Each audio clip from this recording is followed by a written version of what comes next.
ನಾಗಾಭರಣ ಮತ್ತು ನಾನು ಬೇರೆ ಬೇರೆ ದೇಹಗಳಾದರೂ ಉಸಿರು ಇಬ್ಬರದು ಒಂದೇ ಅಂತ ಹೇಳ್ಬೋದು. ಆ ರೀತಿ ನಮ್ಮ ಗೆಳೆತನ. ಅದು ಬಹಳ ಮುಖ್ಯವಾದ ಅಂಶ ಅಂತ ಅನಿಸ್ತು. ಏನು ಹೇಳಲಿ ನಾಗಾಭರಣ ಬಗ್ಗೆ. ನನಗೆ ಆತ ಅತ್ಯುತ್ತಮವಾದ ಗೆಳೆಯ ಅನ್ನೋದರಿಂದ ಹಿಡಿದು ಇವತ್ತು ಇಡೀ ಜಗತ್ತು ಮೆಚ್ಚಿಕೊಳ್ಳುವ ಒಬ್ಬ ನಿರ್ದೇಶಕರಾಗಿಯೂ ಅವರು ಜನಮಾನಸದಲ್ಲಿ ಇದ್ದಾರೆ ಅನ್ನೋದು ನನಗೆ ನಿಜವಾಗಲೂ ಸಂತೋಷದ ವಿಷಯ. ಭರಣರವರೇ ಹೇಳುವ ಪ್ರಕಾರ ಕತೆಗೆ ತತ್ವಗಳೇ ಜೀವಾಳ. ಹಾಗೆ ಇವರ ಸಿನಿ ತತ್ವಗಳು ಇಂತಿವೆ. ಸಿನಿಮಾದ ಪ್ರಧಾನ ಅಂಶಗಳು ಯಾವುವು? ಸಿನಿಮಾ ಉದ್ದೇಶ ಕೇವಲ ಮನೋರಂಜನೆಯೇ ಅಥವಾ ಸಾಮಾಜಿಕ ಕೊಡುಗೆ ಏನಾದರೂ ಇದೆಯೇ? ಕತೆಗೆ ನ್ಯಾಯ ಒದಗಿಸುವ ಸಾಮರ್ಥ್ಯ ನನ್ನಲ್ಲಿದೆಯೇ? ನಾಗಾಭರಣರ ಬಗ್ಗೆ ಇಂದಿನ ಸಿನಿಮಾ ನಿರ್ದೇಶಕರು ಗಮನಿಸಬೇಕಾದ ವಿಚಾರಗಳು. ಒಂದು ಸಿನಿಮಾ ಪ್ರಾರಂಭ ಮಾಡಿದರೆ ಆ ಕತೆಗೆ ಪೂರಕವಾಗಿರುವಂಥದ್ದನ್ನು ನೀಡಬೇಕು. ಇಂದಿನ ನಿರ್ದೇಶಕರು ಕತೆಗೆ ಮಹತ್ವ ಕೊಡುವುದನ್ನು ರೂಢಿಸಿಕೊಳ್ಳಬೇಕು. ಸಿನಿಮಾ ಮತ್ತು ಸಾಹಿತ್ಯ ಇವೆರಡರ ಮಜಲು ಬೇರೆಯಾಗಿರುವಂಥದ್ದು.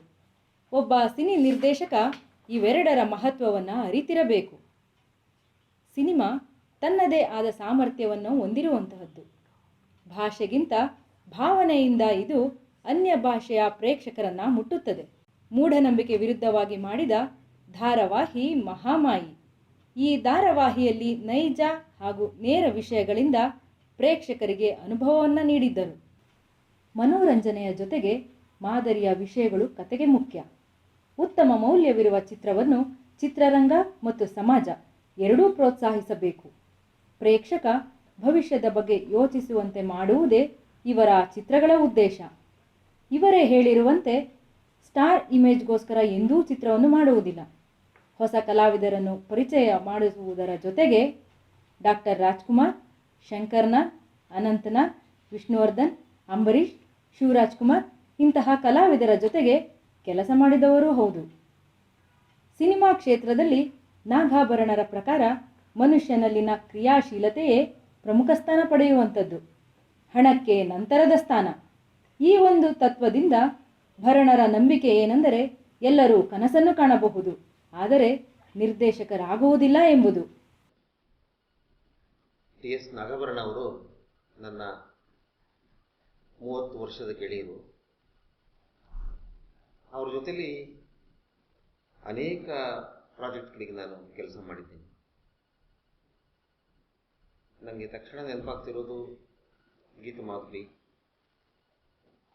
ಮೈಸೂರು ಮಲ್ಲಿಗೆ ಚಿತ್ರ, ಅದಾದಮೇಲೆ ಬಹಳ ಮುಖ್ಯವಾದ್ದು ಚಿನ್ನಾರಿ ಮುತ್ತ. ಚಿನ್ನಾರಿ ಮುತ್ತ ಕಥೆ, ಸಂಭಾಷಣೆ ಮತ್ತು ಅದರ ಎಲ್ಲ ಹಾಡುಗಳನ್ನು ನಾನು ಬರೆದೆ. ಹಾಡುಗಳಿಗೆ ಸಿ ಅಶ್ವಥ್ ಅವರು ಸಂಗೀತ ನೀಡಿದರು. ನಾಗಾಭರಣ ಅವರು ನಿರ್ದೇಶನ. ಚಿತ್ರ ತುಂಬ ಚೆನ್ನಾಗಿ ಮೂಡಿಬಂತು, ಮಕ್ಕಳಿಗೆಲ್ಲ ಪ್ರಿಯವಾಯಿತು. 25 ವಾರ ಚಿತ್ರಮಂದಿರದಲ್ಲಿ ಓಡಿತು. ಅನೇಕ ಪ್ರಶಸ್ತಿಗಳನ್ನು ಪಡೆಯಿತು. ರಾಷ್ಟ್ರೀಯ ಅಂತಾರಾಷ್ಟ್ರೀಯ ಪ್ರಶಸ್ತಿಗಳನ್ನು ಕೂಡ ಪಡೆಯಿತು. ಇದೆಲ್ಲ ನಾನು ಮರೀಲಿಕ್ಕಾಗದ ಸಿಹಿ ನೆನಪು. ಗೀತಮಾಧುರಿ ಕನ್ನಡದ ಪ್ರಸಿದ್ಧ ಕವಿಗಳ ಕವಿತೆಗಳನ್ನು ಆರಿಸಿಕೊಂಡು ಅದನ್ನು ಧಾರಾವಾಹಿಯಾಗಿ ನಿರ್ಮಿಸಿದಂಥ ಚಿತ್ರ. ಅದರಲ್ಲಿ ನಾನು ನಾಗಾಭರಣ ಜೊತೆ ವಿಶೇಷವಾಗಿ ಕೆಲಸ ಮಾಡಿದೆ. ಅದು ಕರ್ನಾಟಕದಾದ್ಯಂತ ಜನಪ್ರಿಯವಾದಂಥ ಒಂದು ಪ್ರಯೋಗ ಆಯಿತು.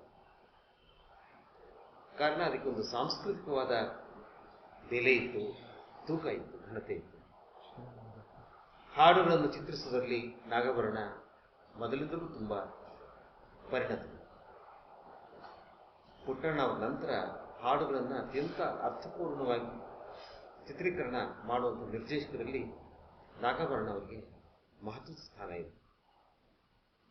ಹಾಗಾಗಿ ಪ್ರತಿಯೊಂದು ಕವಿತೆಯನ್ನು ಕೂಡ ಅತ್ಯಂತ ಮೋಹಕವಾದ ರೀತಿಯಲ್ಲಿ ಮತ್ತು ಭಿನ್ನ ಭಿನ್ನ ನೆಲೆಯಲ್ಲಿ ಚಿತ್ರೀಕರಣ ಮಾಡಿದೆ.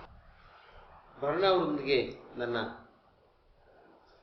ಸಹಯೋಗದ ಇನ್ನೊಂದು ಮಹತ್ವದ ಕ್ರಿಯಾಶೀಲ ಚಟುವಟಿಕೆ ಅಂತಂದರೆ, ನನ್ನ ಆಹತ ಅನ್ನುವಂಥ ಏಕವ್ಯಕ್ತಿ ನಾಟಕದಲ್ಲಿ ಅವರು ಮುಖ್ಯ ಪಾತ್ರಧಾರಿಯಾಗಿ ಅಭಿನಯಿಸಿ ಅದನ್ನು ದೇಶ ವಿದೇಶಗಳಲ್ಲಿ ಪ್ರಯೋಗ ಮಾಡಿದರು. ಕೃಷ್ಣಮೂರ್ತಿ ಕವತಾರ್ ಅವರು ನಿರ್ದೇಶನ ಮಾಡಿದರು. ಒಂದು ಸಾರಿ ರಂಗದ ಮೇಲೆ ಹೋದರೆ ನಾಟಕ ಮುಗಿಯೋ ತನಕ ಅವರು ನೇಪಥ್ಯಕ್ಕೆ ಹೋಗಲಿಲ್ಲ. ಒಬ್ಬರೇ ಎಲ್ಲ ಪಾತ್ರಗಳನ್ನು ನಿರ್ವಹಣೆ ಮಾಡಬೇಕು. ಬಹಳ ಕಷ್ಟಕರವಾದಂಥ ಸವಾಲಿನ ಕೆಲಸ. ಆ ಹಂತವನ್ನು ಅದ್ಭುತವಾಗಿ ನಾಗಭರಣ ಅತ್ಯಂತ ಶ್ರದ್ಧೆಯಿಂದ ನಿರ್ವಹಿಸಿದರು ಆ ಪಾತ್ರವನ್ನು. ಅದು ನನಗೆ ಇವತ್ತು ಕೂಡ ಹಸಿರು ನೆನಪಾಗಿ ಉಳ್ಕೊಂಡಿದೆ.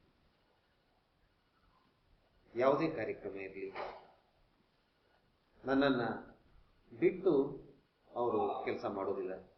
ಈಗಲೂ ಆ ಸ್ನೇಹ, ಆ ಪ್ರೀತಿ, ಆ ವಿಶ್ವಾಸ ನನ್ನೊಂದು ನಾಗಭರಣ. ನನ್ನ ಆಸೆ ಇಷ್ಟೇ, ನಮ್ಮ ಈ ಸ್ನೇಹ ಹೀಗೆ ನಿರಂತರವಾಗಿ ಮುಂದುವರಿಯಲಿ ಅಂತ ಅವರಿಗೆ ನಾನು ಪ್ರೀತಿಯ ಶುಭಾಶಯಗಳನ್ನು ಹೇಳ್ತೇನೆ. ನಮಸ್ಕಾರ. ನಾಗಾಭರಣ ವ್ಯಕ್ತಿಯಾಗಿ ತುಂಬಾ ಸಮತೋಲನ ಸಾಧಿಸಿರುವ ಒಬ್ಬ ಮನುಷ್ಯ. ಅವರಿಗೆ ಕೋಪ ಬರೋದು ಗೊತ್ತಾಗಲ್ಲ ನಮಗೆ, ಅಥವಾ ಒಳ್ಳೆ ಲಹರಿ ಬಂದಿರೋದು ಗೊತ್ತಾಗಲ್ಲ ನಮಗೆ, ಅಥವಾ ತುಂಬಾ ಹಾಸ್ಯದ ಮೂಡ್ನಲ್ಲಿದ್ದ ಕೂಡ ನಾವು ಗೊತ್ತಾ ಒಂದೇ ಥರ ಇರ್ತಾರೆ ಅವರು. ಎಲ್ಲದಕ್ಕೂ ಸಮಾನವಾದ ಪ್ರತಿಕ್ರಿಯೆ ಕೊಡ್ತಾ ಯಾರಿಗೂ ಹರ್ಟ್ ಮಾಡದೆ ಬದುಕುವಂಥ ಒಂದು ಬಹಳ ಸೌಜನ್ಯಪೂರ್ಣ ವ್ಯಕ್ತಿತ್ವ ನಾಗಭರಣ ಅವ್ರದ್ದು. ನನಗೆ ಅವರು ಸುಮಾರು 35 ವರ್ಷದಿಂದ ಪರಿಚಯ. ಅವರು ತಮ್ಮ ನಿರ್ದೇಶನದ ವೃತ್ತಿಯನ್ನು ಪ್ರಾರಂಭ ಮಾಡಿದಾಗ ನಾವಿನ್ನೂ ದೂರದಲ್ಲಿ ನೋಡ್ತಾ ಇದ್ವಿ. ಒಂದ್ಸರಿ ನಮಗೆ ಗೊತ್ತಿರೋ ನಾಗಾಭರಣ ದೊಡ್ಡ ಸುದ್ದಿ ಮಾಡಿದ್ರು. ಒಂಟಿ ಧ್ವನಿ ಅನ್ನೋ ಒಂದು ಸಿನಿಮಾ, ಅದು ಅಂಬರೀಷ್ ಅವರ ನಾಯಕತ್ವ. ಅಷ್ಟು ದೊಡ್ಡ ನಟನ ಚಿತ್ರವನ್ನು ನಮ್ಮ ನಾಗಭರಣ ನಿರ್ದೇಶನ ಮಾಡ್ತಾರೆ ಅಂದರೆ ಒಂದು ದೊಡ್ಡ ಕುತೂಹಲ ಮತ್ತು ಆಸಕ್ತಿ. ಆ ಶೂಟಿಂಗಿಗೆ ಸಾಮಾನ್ಯವಾಗಿ ನಾನು ಯಾವ ಶೂಟಿಂಗ್ ಓದೋನಲ್ಲ, ಆದರೆ ಈ ನಾಗಾಭರಣಗೋಸ್ಕರ ಓದಿ ಹುಡ್ಕೊಂಡು ದೂರದಲ್ಲಿ ನಿಂತ್ಕೊಂಡು ನೋಡ್ತಾ ಇದ್ದೆ. ನೋಡಿದ್ರೆ ಆವತ್ತು ಒಂದು ಕುರ್ಚಿಯಲ್ಲಿ ಒಂದು ಸಮತೋಲನ ಮನಸ್ತತ್ವದಿಂದ ಎಲ್ಲವನ್ನ ಕಂಟ್ರೋಲ್ ಮಾಡ್ತಾ, ಎಲ್ರಿಗೂ ಸಲಹೆಗಳು ಕೊಡ್ತಾ, ಆಲ್ರೆಡಿ ಎಷ್ಟೋ ಒಂದು 10-15 ಸಿನಿಮಾ ಮಾಡಿರ್ತಾರೆ ಅಲ್ಲಿ ಕೂತಿದ್ರು. ನಾನು ನೋಡ್ತು, ಏನಿಂತ ಆಕ್ಟಿವ್ ಆಗಿ ಇಲ್ವಲ್ಲ, ಸುಮ್ಮನೆ ಕೂತ್ಕೊಂಡಿದ್ರಲ್ಲ ಒಂದೇ ಕಡೆ, ಯಾರಿಗೂ ಏನು ಎಮೋಷನಲ್ ಆಗಿ ಹೇಳ್ತಾ ಇಲ್ಲ. ಅಂದರೆ ಪೋಸ್ ಅಂತಾರೆ ಅದನ್ನು, ಡೈರೆಕ್ಟರ್ಸ್ ಪೋಸ್ ಅಂತಾರೆ. ಯಾರಾದ್ರೂ ಪಬ್ಲಿಕ್ ಮುಂದೆ ಡೈರೆಕ್ಟರ್ಸ್ ವೈಟ್ ಕ್ಯಾಪ್ ಹಾಕ್ಕೊಂಡು ವೈಟ್ ಡ್ರೆಸ್ ಹಾಕ್ಕೊಂಡು ಓಡಾಡೋದು ಮಾಡೋದು, ನಾನು ಇಷ್ಟೆಲ್ಲ ಮಾಡ್ತಾ ಇದ್ದೀನಿ ಅಂತ ಜನಕ್ಕೆ ತೋರಿಸ್ಕೊಳ್ಳೋದು, ಇದೆಲ್ಲ ಪೋಸಿಂಗ್ ಅಂತಾರೆ. ಇವೆಲ್ಲ ಏನಂದರೆ ಸಮೂಹ ಕೂತ್ಕೊಂಡು ನಿಧಾನವಾಗಿ ನಿರಾಳವಾಗಿ ಅವ್ರಿಗೆಲ್ಲರೂ ಎಕ್ಸ್ಪ್ಲೈನ್ ಮಾಡ್ತಾಯಿದ್ರು. ಆವಾಗ ನಮಗೆ ಅಷ್ಟು ಆಕರ್ಷಣೆ ಕಾಣಲಿಲ್ಲ. ಆಮೇಲೆ ನಾನು ಉದ್ಯಮಕ್ಕೆ ಬಂದು ನಾಗಾಭರಣ ಅವ್ರ ಜೊತೆಲಿ ಕೆಲಸ ಮಾಡುವಾಗ ಮತ್ತು ಅವ್ರ ಜೊತೆಲಿ ಕೆಲಸ ಮಾಡಿದವ್ರನ್ನ ವಿಚಾರಿಸಿದಾಗ ನನಗೆ ಗೊತ್ತಾಗಿದ್ದೇನೆಂದರೆ ಅವ್ರು ಯಾವಾಗಲೂ ಒಂದೇ ಥರ ಇರ್ತಾರೆ.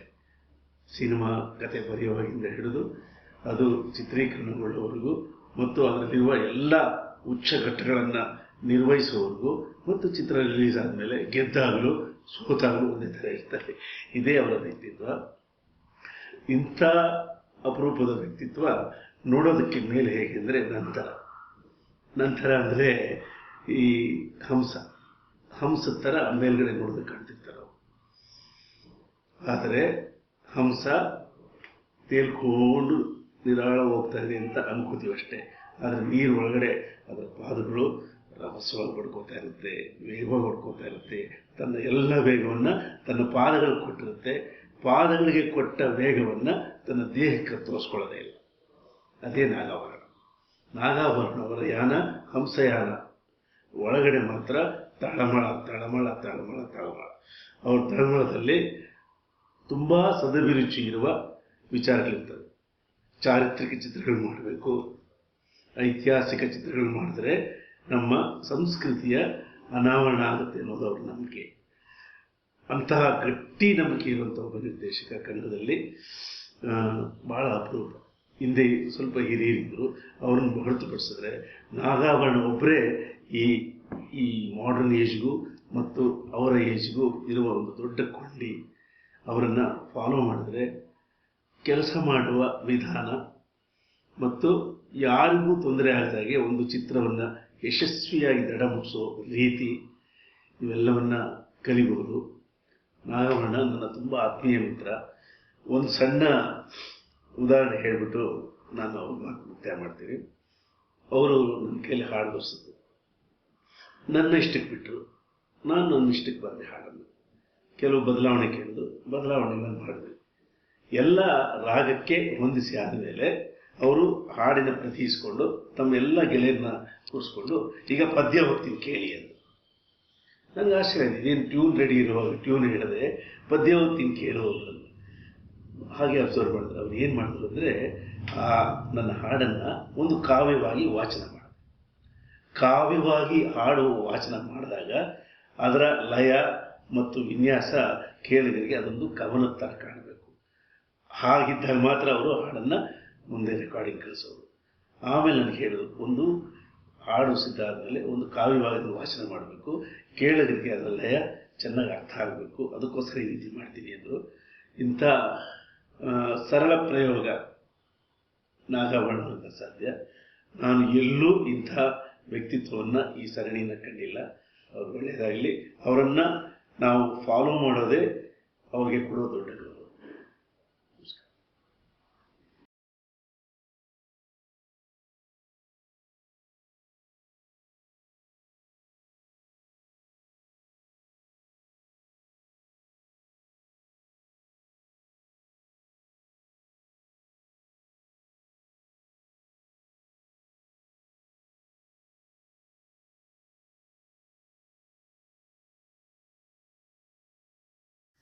ನೀವು ರಂಗಭೂಮಿ ಮತ್ತು ಸಿನಿಮಾ ರಂಗಕ್ಕೆ ಪಾದಾರ್ಪಣೆ ಮಾಡಿದ್ದು ಹೇಗೆ? ರಂಗಭೂಮಿ ಒಂದು ರೀತಿ ನನಗೆ ನನ್ನ ಹಿರಿಯರಿಂದಲೇ ಬಂದ ಕೊಡುಗೆ ಅಂತ ಹೇಳಿದರೆ ತಪ್ಪಾಗಲಾರದು. ನನ್ನ ತಾತ ಮೊದಲೇ ಗಿರಿಗೌಡ ತಲಕಾಡಿನ ಸುತ್ತಮುತ್ತ ಇದ್ದಂತಹ ಎಲ್ಲ ಹಳ್ಳಿಗಳಲ್ಲಿ ಬಹಳ ಪ್ರಸಿದ್ಧಿಯಾಗಿದ್ದವರು. ಹಾಗೆಯೇ ಇನ್ನೊಬ್ಬ ತಾತ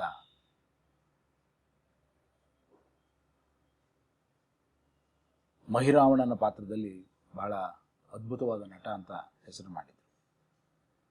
ಇವರಿಬ್ಬರು ಕೂಡ ತಲಕಾಡು ಮಾಯಿಗೌಡರ ಯಕ್ಷಗಾನ ಸಂಘದಲ್ಲಿ ಕೆಲಸ ಮಾಡ್ತಾ ಇದ್ರು. ಅಂದರೆ ಕೃಷಿ ಮೂಲ, ಕೃಷಿಯೇತರ ಚಟುವಟಿಕೆ ಎಂದಾಗ ಈ ರೀತಿಯ ಚಟುವಟಿಕೆಗಳನ್ನ ಮಾಡ್ತಾ ಹೋಗ್ತಾರೆ. ಹೀಗಾಗಿ ನನಗೆ ಗೊತ್ತಿಲ್ಲದೆ ಒಂದು ರೀತಿಯ ರಿದಮ್ ಸೆನ್ಸ್ ಅಥವಾ ಫೋಕ್ಲೋರ್ ಏನಿದೆ ಇದು ನನ್ನನ್ನು ಆಕರ್ಷಿಸಿತು. ಇದಕ್ಕೆ ಪೂರಕವಾಗಿ ನಾನು ನನ್ನ PUC ಓದ್ತಾ ಇದ್ದಾಗ ಬೆಂಗಳೂರಿನಲ್ಲಿ ರವೀಂದ್ರ ಕಲಾಕ್ಷೇತ್ರದಲ್ಲಿ ಆದ್ಯರಂಗಾಚಾರ್ಯರು ಟೀಚರ್ಸ್ ಟ್ರೈನಿಂಗ್ ಫಾರ್ ಡ್ರಾಮೆಟಿಕ್ಸ್ ಒಂದು ವರ್ಕ್ಶಾಪನ್ನು ನಡೆಸ್ತಾ ಇದ್ರು. ಸುಮಾರು 60 ದಿನಗಳ ಒಂದು ವರ್ಕ್ಶಾಪ್. ಅದು ಯೂಶಲಿ ಟೀಚರ್ಸ್ಗಳಿಗೆ ಮಾತ್ರ ಇತ್ತು. ಆದರೆ ಆ ವರ್ಷ ಅದನ್ನು ಎಲ್ರಿಗೂ ಓಪನ್ ಮಾಡಿದ್ರು.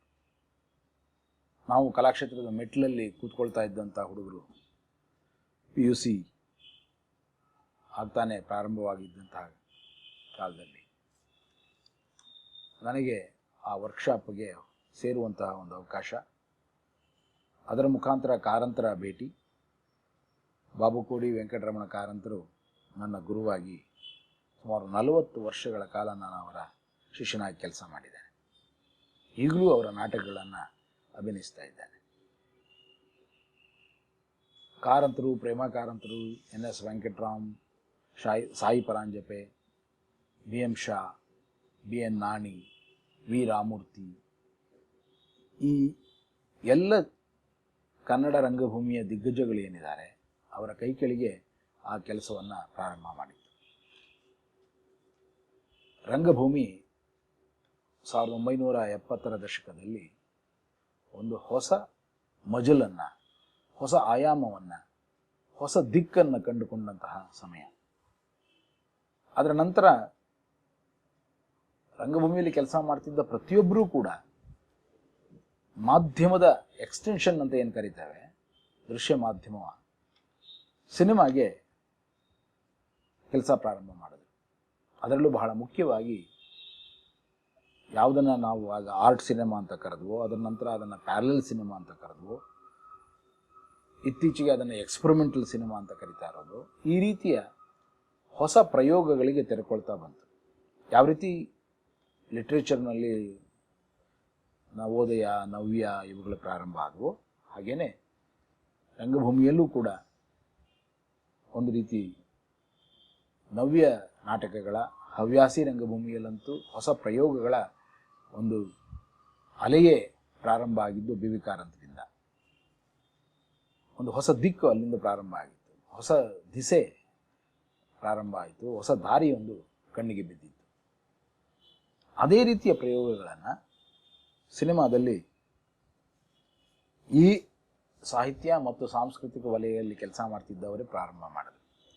ಅದರಲ್ಲಿ ಬಹಳ ಮುಖ್ಯವಾಗಿ ಪಟಾಭಿರಾಮ್ ರೆಡ್ಡಿ, ಜಿ.ವಿ. ಅಯ್ಯರ್, ನಂತರ ಕಾರ್ನಾಡ್, ಕಾರಂತ್, ಕಂಬಾರ್, ಲಂಕೇಶ್, ಎನ್ ಲಕ್ಷ್ಮೀನಾರಾಯಣ್ ಅವರು. ಸೊ ಈ ಎಲ್ಲ ಫಿಲ್ಮ್ ಮೇಕರ್ಗಳು ಒಂದು ಹೊಸ ಪ್ರಯೋಗಶೀಲ ಮನಸ್ಸಿನೊಂದಿಗೆ ತಮ್ಮ ಸಬ್ಜೆಕ್ಟ್ಗಳನ್ನು ಡೀಲ್ ಮಾಡಿದರು. ಇವರ ಜೊತೆ ಕೆಲಸ ಮಾಡೋದು ನನಗೆ ಒಂದು ರೀತಿ ನನ್ನನ್ನು ಕೂಡ ಈ ಆಲೋಚನೆಗೆ ತಳ್ತಾ ಬಂತು. ಸೊ ಆ ದೃಷ್ಟಿಯಲ್ಲಿ ಯಾವಾಗ ರಂಗಭೂಮಿ ಪ್ರಾರಂಭ ಆಯಿತು 1970ರ ದಶಕದಲ್ಲಿ, 79ರಷ್ಟೊತ್ತಿಗೆ ನಾನು ಆಗಲೇ 9 ವರ್ಷದಲ್ಲಿ ಸಾಕಷ್ಟು ಸಿನಿಮಾಗಳಿಗೆ ಅಸಿಸ್ಟೆಂಟ್ ಡೈರೆಕ್ಟರಾಗಿ ಕೆಲಸ ಮಾಡಿದ್ರಿಂದ, ಕಾಡು, ಚೋಮನದುಡಿ, ಒಂದಾನೊಂದು ಕಾಲದಲ್ಲಿ ಈ ಎಲ್ಲ ಚಿತ್ರಗಳಿಗೆ ನಾನು ಅಸಿಸ್ಟೆಂಟ್ ಡೈರೆಕ್ಟರ್ ಕೆಲಸ ಮಾಡಿದ್ದೆ. ಈ ಎಲ್ಲ ಚಿತ್ರಗಳ ಹಂಸಗೀತೆ, ಈ ಎಲ್ಲ ಚಿತ್ರಗಳ ಜೊತೆಯಲ್ಲಿ ನನ್ನನ್ನು ನಾನು ಕಂಡುಕೊಳ್ತಾ ಹೋಗಿದ್ದು ಒಬ್ಬ ನಿರ್ದೇಶಕನಾಗಿ. ಹಾಗಾಗಿ 1975ಕ್ಕೆ ನಾನು ನನ್ನ ಚಿತ್ರವನ್ನು ಪ್ರಾರಂಭ ಮಾಡಿದೆ, ಅದು ಗ್ರಹಣ ಅಂತ. ಅದು ಸುಮಾರು 3 ವರ್ಷಗಳ ಮೇಕಿಂಗಲ್ಲಿ 1979ರಲ್ಲಿ ಅದು ಸೆನ್ಸಾರ್ ಆಯಿತು. 1979-80ರ 2 ನ್ಯಾಷನಲ್ ಅವಾರ್ಡ್ ಅದಕ್ಕೆ ಬಂತು. ರಾಷ್ಟ್ರೀಯ ಭಾವೈಕ್ಯತಾ ಪ್ರಶಸ್ತಿಗಾಗಿ ಮತ್ತು ಅತ್ಯುತ್ತಮ ಚಿತ್ರಕಥೆಗಾಗಿ 2 ರಾಷ್ಟ್ರ ಪ್ರಶಸ್ತಿಗಳನ್ನು ಅದು ಗಳಿಸ್ಕೊಳ್ತು. ಅಂದಿನಿಂದ ಅಂದರೆ 1979ರಿಂದ ಇಂದಿನವರೆಗೆ ಸುಮಾರು 4 ದಶಕಗಳ ನನ್ನ ಸಿನಿಮಾ ಯಾನವನ್ನು ನಾನಿಲ್ಲಿ ಗುರುತಿಸ್ಕೊಂಡಿದ್ದೇನೆ. ಸುಮಾರು 34 ಸಿನಿಮಾಗಳನ್ನು ನಿರ್ದೇಶಿಸಿ, ಅದರಲ್ಲಿ ಭಾಗಿಯಾಗಿ, ಕೆಲವು ಸಿನಿಮಾಗಳನ್ನು ನಿರ್ಮಿಸಿ, ಕೆಲವರಲ್ಲಿ ನಟಿಸಿ, ಒಟ್ಟಾರೆ ಕನ್ನಡ ರಂಗಭೂಮಿ ಹಾಗೂ ಕನ್ನಡ ಚಲನಚಿತ್ರ ಹಾಗೂ ಕನ್ನಡ ಕಿರುತೆರೆ ಸಮೃದ್ಧವಾಗೋದಕ್ಕೆ, ಸಂಪದ್ಭರಿತವಾಗೋದಕ್ಕೆ ನನ್ನ ಕೆಲವು ಪ್ರಯೋಗಗಳನ್ನು ಜನರ ಮುಂದೆ ಇಟ್ಟಿದ್ದೆ. ನೀವು ಕಂಡಂತೆ ಸಿ. ಅಶ್ವಥ್, ಶಂಕರ್ನಾಗ್ ಮತ್ತು ವಿಷ್ಣುವರ್ಧನ್ ಹೇಗೆ? ಸಿ. ಅಶ್ವಥ್ ಹಾಗೂ ಶಂಕರ್ನಾಗ್ ನನ್ನ ಆತ್ಮೀಯ ಸ್ನೇಹಿತರಲ್ಲಿ ಇಬ್ಬರು ಬಹಳ ಪ್ರಮುಖರು. ವಿಷ್ಣು ಅರ್ಥದಲ್ಲಿ ಬಹಳ ಚೆನ್ನಾಗಿ ಗೊತ್ತಿದ್ದರು ಅನ್ನೋದನ್ನು ಬಿಟ್ಟರೆ ಅಂಥ ಆತ್ಮೀಯತೆ ಅನ್ನೋದೇನಿರಲಿಲ್ಲ, ಗೌರವ ಇತ್ತು. ಯಾಕೆ ಅಂತಂದರೆ ನಾವೆಲ್ಲರೂ ಸಮಕಾಲೀನ, 3 ಜನ ಒಂದು ರೀತಿ ಸಮಕಾಲೀನ. 1970ರ ದಶಕದಲ್ಲಿ ಯಾವ ರೀತಿ ರಂಗಭೂಮಿಯಲ್ಲಿ ಕೆಲಸ ಆಗ್ತಿತ್ತೋ ಹಾಗೆ ಸಿನಿಮಾದಲ್ಲಿ ಆಗ್ತಿದ್ದ ಸಮಯದಲ್ಲೇ ಇವರೆಲ್ಲರೂ ಬಂದಂಥವ್ರು, ನಾವು ಕೂಡ.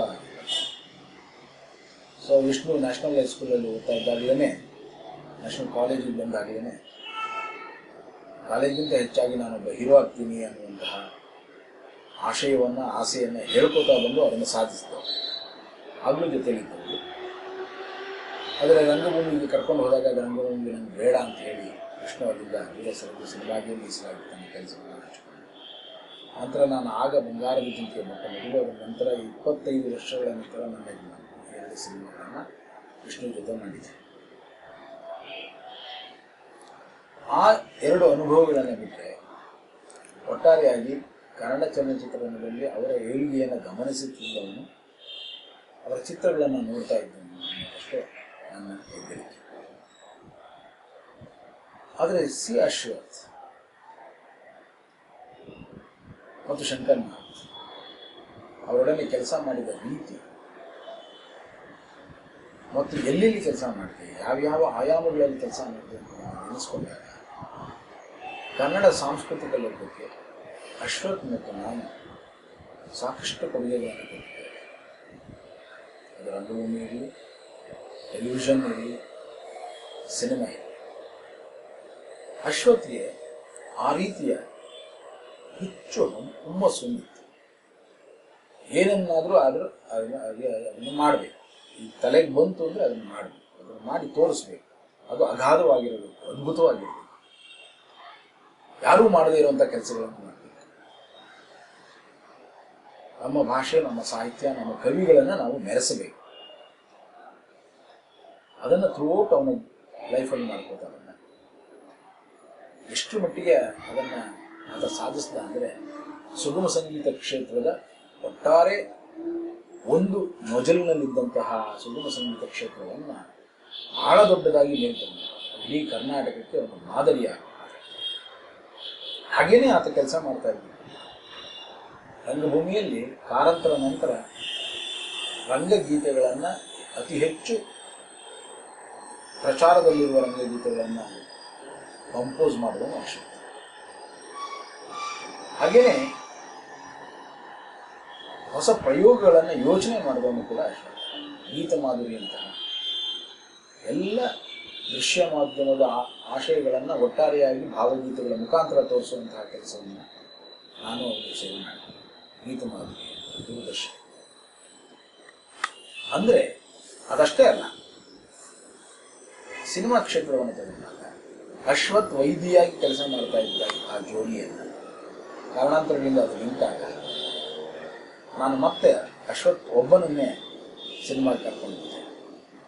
ಆ ಸ್ಫೋಟದಿಂದ ಮತ್ತೆ ಪ್ರಾರಂಭ ಆಯಿತು. ಸುಮಾರು 8 ಚಿತ್ರಗಳಿಗೆ, ನನ್ನ ಚಿತ್ರಗಳಿಗೆ ಅಶ್ವಥ್ ಮ್ಯೂಸಿಕ್ ಮಾಡಿದ. ಪ್ರತಿಯೊಂದು ಚಿತ್ರವು ಗೋಲ್ಡನ್ ಹಿಟ್ಸ್. ಒಂದೊಂದನ್ನು ಹೇಳ್ತಾ ಹೋದರೆ ಅಂತ ಹೇಳ್ತಿರೋ ಹೊರತು ಅದರ ಕಮ್ಮಿ ಬೇಗ. ಸೊ ಚಿನ್ನಾರಿ ಮುಕ್ತ ಇರಲಿ, ಮೈಸೂರು ಮಲ್ಲಿಗೆ ಇರಲಿ, ಸಂತ ಶಿಶುನಾಳ ಇರಲಿ, ಆ ಸ್ಫೋಟ ಇರಲಿ, ನಾಗಮಂಡಲ ಇರಲಿ, ಸಿಂಗಾರವ್ವ ಇರಲಿ, ಒಟ್ಟಾರೆ ಆತ ನನ್ನೊಡನೆ ಕೆಲಸ ಮಾಡಿದ ಯಾವುದೇ ಚಿತ್ರವನ್ನು ನಾವು ಗಮನಿಸಿದಾಗ ಅಶ್ವಥ್ ಈಸ್ ದಿ ಬೆಸ್ಟ್ ಕೋವರ್ಕರ್. ಒಬ್ಬ ನಿರ್ದೇಶಕ, ಒಬ್ಬ ಸಂಗೀತ ನಿರ್ದೇಶಕನ ಜೊತೆಯಲ್ಲಿ ಹಾರ್ಟ್ ಆ್ಯಂಡ್ ಸೋಲ್ ಆಗಿ ಕೆಲಸ ಮಾಡೋದಿಲ್ಲ ಮುಖ್ಯವಾಗಿದೆ. ಆ ದೃಷ್ಟಿಯಲ್ಲಿ ಅಶ್ವಥನ ಜೊತೆ ಅಗಾಧವಾದಂಥ ಕೆಲಸಗಳನ್ನು ನಾವು ಮಾಡಿದ್ದೇವೆ. ಇನ್ನು ಶಂಕರ್ ಮೊಟ್ಟ ಮೊದಲಿಗೆ ಬಾಂಬೆಯಿಂದ ಬೆಂಗಳೂರಿಗೆ ಬರುವ ಮೊದಲ ಚಿತ್ರ ಒಂದಾನೊಂದು ಕಾಲದಲ್ಲಿ. ಆ ಚಿತ್ರಕ್ಕೆ ನಾನು ಅಸೋಸಿಯೇಟ್ ಡೈರೆಕ್ಟರ್ ಮತ್ತು ಆ್ಯಕ್ಟರ್. ಹಾಗಾಗಿ ಆವತ್ತಿನಿಂದ ನಮ್ಮ ಸ್ನೇಹ ಬಹಳ ಸ್ಟ್ರಾಂಗ್ ಆಗಿ ಕಂಟಿನ್ಯೂ ಆಗಿತ್ತು. ಎಷ್ಟು ಮಟ್ಟಿಗೆ ಅಂತಂದರೆ, ನಾನು ಮಾಡಬೇಕಾಗಿದ್ದ ಆಕ್ಸಿಡೆಂಟ್ ಕಥೆಯನ್ನು ಆತ ತಾನು ಮಾಡ್ತೀನಿ ಅಂತ ಹೇಳಿದ ಕೂಡಲೇ ಬಿಟ್ಕೊಟ್ಟ.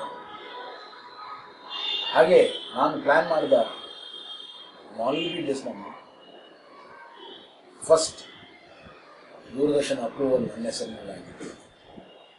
ಆದರೆ ನಾನು ಮಾಡ್ತೀನಿ ಅಂತ ಬಿಟ್ಕೊಟ್ಟೆ. ಕಾರಣ ಅವನೊಡನೆ ಇದ್ದಂತಹ ನನ್ನ ಸ್ನೇಹ.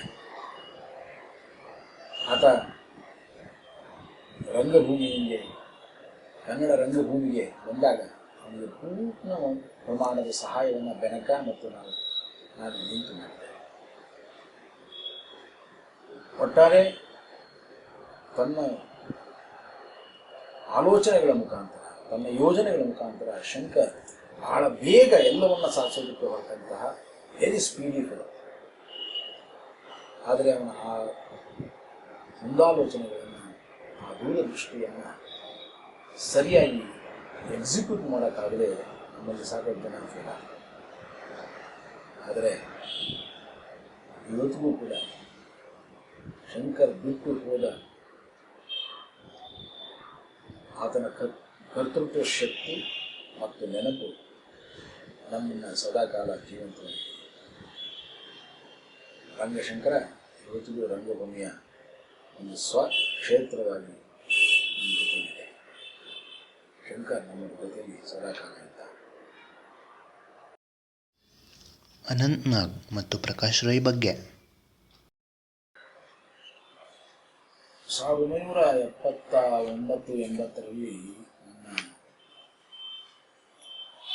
ರಂಗಭೂಮಿಯಿಂದ ಸಿನಿಮಾಗೆ ಬರುವಂಥ ಸಮಯದಲ್ಲಿ ಅನಂತ್ ಮತ್ತು ನಾವು ANK ಮನೆಯಲ್ಲಿ ಭೇಟಿ ಆಗ್ತಾರೆ. ಆಗ್ತಾನೆ ಬಾಂಬೆಯಿಂದ ಅನಂತನ ಹಂಸಗೀತೆಗಾಗಿ DV ಅಯ್ಯರ್ ಕರ್ಕೊಂಡು ಬಂದಿದ್ದೆ. ಅದಕ್ಕೂ ಮುಂಚೆ DV ಅಯ್ಯರ್ನ ಇನ್ನೊಂದು ಮಂಜರಾಜರ್ಸ್ ಅವರ ಸಿನಿಮಾಗಾಗಿ ಕರ್ಕೊಂಡು ಬಂದಿದ್ದ. ಆದರೆ ಅವರು ಮತ್ತೆ ಹೋಗಿ ಮತ್ತೆ ಬಂದಾಗ ಹಂಸಗೀತೆ ಪ್ರಾರಂಭ. ಅಂದಿನಿಂದ ಅನಂತ್ ಒಬ್ಬ ನಟನಾಗಿ ನನ್ನನ್ನು ಎಷ್ಟು ಇನ್ಫ್ಲುಯೆನ್ಸ್ ಮಾಡ್ತಾ ಇದ್ದಾನೆ, ಎಷ್ಟು ಆಡ್ತಾ ಇದ್ದಾನೆ. ನಾನು ಬಹಳಷ್ಟು ಪ್ರೀತಿಸುವ ಕೆಲವು ನಟರುಗಳಲ್ಲಿ ಅನಂತ್ ನಾಗ್. ನನಗೆಷ್ಟು ಆಸೆ ಆಯಿತು ಅಂದರೆ ತಕ್ಷಣವೇ ನಮ್ಮ ಅನ್ವೇಷಣೆ ಅಂತ ಒಂದು ಸಿನಿಮಾ ಪ್ರಾರಂಭ ಮಾಡಿ ಅನಂತ ನಾಗಲ್ಲಿ ಕ್ಯಾಸ್ಟ್ ಮಾಡಿದೆ. ಅನಂತ ಸ್ಮಿತಾ 1982 ಸ್ಮಿತಾ ಪಾಟೀಲ್ ಮತ್ತು ಅನಂತ ನಾಗ್ ಜೋಡಿಯಲ್ಲಿ ನನ್ನ ಅನ್ವೇಷಣೆಯನ್ನು cinema. He is the only versatile actor. ಯಾವುದೇ ಪಾತ್ರಕ್ಕಾಗಿ ತನ್ನ ಸಾಮರ್ಥ್ಯದ ಜೊತೆಯಲ್ಲಿ ಆ ಪಾತ್ರವನ್ನು ಒಟ್ಟಾರೆಯಾಗಿ ನಿರೂಪಿಸುವ ಕಲೆ ಒಬ್ಬ ಆ್ಯಕ್ಟರ್ಗೆ ಭಾಳ ಬೇರೆ. ಇಂಥ ಕಲೆ ನಮ್ಮಲ್ಲಿ ಭಾಳಷ್ಟು ಜನ ಸ್ಟೀರಿಯೋ ಟೈಪ್ ಆಗ್ತಾರೆ. ಅಂದರೆ ಹೀಗೇ ಪಾತ್ರ ಮಾಡ್ತಾರೆ, ಅದು ಹೀಗೇ ಇರುತ್ತೆ ಅಂತ ಭಾಳ ಚೆನ್ನಾಗಿ ಗೊತ್ತಾಗ್ಬಿಡುತ್ತೆ. ಆದರೆ ಅನಂತ ಅವನ ವೆರೈಟಿಯನ್ನು ನೋಡ್ತಾ ಇದ್ದರೆ ಅವನ ಕಾಮಿಡಿಗಾಗಲಿ ಅಥವಾ ಟ್ರ್ಯಾಜಿಡಿ ಎಲ್ಲಕ್ಕೂ ಮೀರಿದಂಥ ಒಂದು ಆ್ಯಂಟಿಕ್ ಎಲ್ಲಕ್ಕೂ ಸರಿಸೂಗುವಂತಹ ವ್ಯಕ್ತಿ. ಇಂತಹ ಒಬ್ಬ ನಟನ ಜೊತೆ ನಾನು ಸುಮಾರು ಚಿತ್ರಗಳನ್ನು ಮಾಡಿದ್ದೆ. ಈಗಲೂ ಕಣ್ಣಿಗೆ ಕಟ್ತಾ ಇರುವಂತಹ ಲೀಲಾ ಚಿತ್ರದ ಆತನ ಪಾತ್ರ ಅದ್ಭುತವಾಗಿದೆ. ಅದನ್ನು ಯಾವಾಗಲೂ ಅನಂತ್ ಕೂಡ ಹೇಳ್ತಾರೆ, ಆಗ ಒಂಥರ ಕ್ಯಾರೆಕ್ಟರಲ್ಲಿ ಯೋಚನೆ ಮಾಡೋದು ನಿನ್ನಂಥವನ್ನ ಒಬ್ಬನೇ ಕಣೆ. ಸೊ ಹಾಗೆ ಅನಂತ್ ಕನ್ನಡ ಚಲನಚಿತ್ರರಂಗ ಕಂಡಂಥ ಅದ್ಭುತವಾದ ವೈವಿಧ್ಯಮಯ ಶೈಲಿಯುಳ್ಳಂತಹ ನಟ. ಇವತ್ತಿಗೂ ಕೂಡ ಅವನ ಆ್ಯಕ್ಟಿಂಗನ್ನು ನೋಡಬೇಕು ಅನ್ನುವಂತಹ ಆಸೆ ಹುಟ್ಟಿಸುವ ಅನಂತ ಅವನಿಗೆ ಸಿಗಬೇಕಾಗಿರುವ ಪಾತ್ರದಲ್ಲಿ ಇನ್ನೂ ಅದ್ಭುತವಾಗಿ ಇರಬೇಕಾಗಿತ್ತು ಅಂತ ಅನಿಸುತ್ತೆ. ಆದರೂ ಸಿಕ್ಕ ಅವಕಾಶಗಳನ್ನು ಬಹಳ ಅರ್ಥಪೂರ್ಣವಾಗಿ ಬಳಸಿಕೊಂಡು ಅನಂತ ನನ್ನ ಸಿನಿಮಾಗಳಲ್ಲಿ ಕೂಡ ಬಹಳ ಪ್ರಮುಖವಾದ ಪಾತ್ರಗಳನ್ನು ಬಹಳ ಅದ್ಭುತವಾಗಿ ನಡೆಸಿಕೊಂಡಿದ್ದಾರೆ. ಪ್ರಕಾಶ್ ರೈ ರಂಗಭೂಮಿಯಿಂದ ಬಂದರು. ಅನಂತ್ ಹೇಗೆ ರಂಗಭೂಮಿಯಿಂದ ಬಂದನೋ ಹಾಗೆ ಪ್ರಕಾಶ್ ಕೂಡ ರಂಗಭೂಮಿಯಿಂದ. ನನ್ನ ರಾವಣ ರಾಜ್ಯ ಮಾಡುವ ಸಮಯದಲ್ಲೇ ಪ್ರಕಾಶ್ ಆ್ಯಕ್ಚುಲಿ ಅದರಲ್ಲಿ ಆ್ಯಕ್ಟ್ ಮಾಡಬೇಕಾಗಿತ್ತು. ಒಂದು 2 ದಿನಗಳ ಲೇಟಾಗಿ ಬಂದಿದ್ದರಿಂದಾಗಿ ಆ ಪಾತ್ರ ಅವ್ರಿಗೆ ಸಿಗಲಿಲ್ಲ. ಆದರೆ ಆ ಯಾವ ಪಾತ್ರ ಮಾಡಬೇಕಾಗಿತ್ತೋ ಆ ಪಾತ್ರಕ್ಕೆ ಧ್ವನಿಯಾಗಿ ಆಮೇಲೆ ಡಬ್ ಮಾಡಿ, ಅಂದರೆ ಅವ್ನು ಬೇಕೇ ಬೇಕಾಗಿತ್ತು ಆ ಪ್ರಾಜೆಕ್ಟ್ಗೆ. ಅಂದರೆ ಆ ರೀತಿಯ ಒಂದು ಅವಿನಾಭಾವ ಸಂಬಂಧ ಪ್ರಕಾಶ್.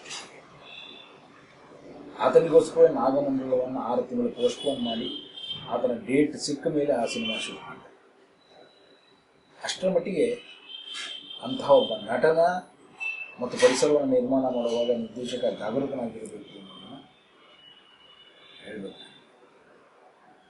ಪ್ರಕಾಶ್ ಆ ದೃಷ್ಟಿಯಲ್ಲಿ ತನ್ನ ರಂಗಭೂಮಿಯ ಬದ್ಧತೆಯನ್ನು ಬಳಸ್ಕೊಳ್ತಾನೆ ಭಾಳ ಚೆನ್ನಾಗಿ ತನ್ನ ಸಿನಿಮಾಗಳನ್ನು ಮಾಡ್ತಾನೆ. ಈಗ ಆತ ಎಷ್ಟು ಮಟ್ಟಿಗೆ ಬೆಳೆದು ನಿಂತಿದ್ದಾನೆ ಅನ್ನೋದು ನಿಮಗೆಲ್ಲರಿಗೂ ಗೊತ್ತಿದೆ. ಪ್ರಕಾಶ್ other kind of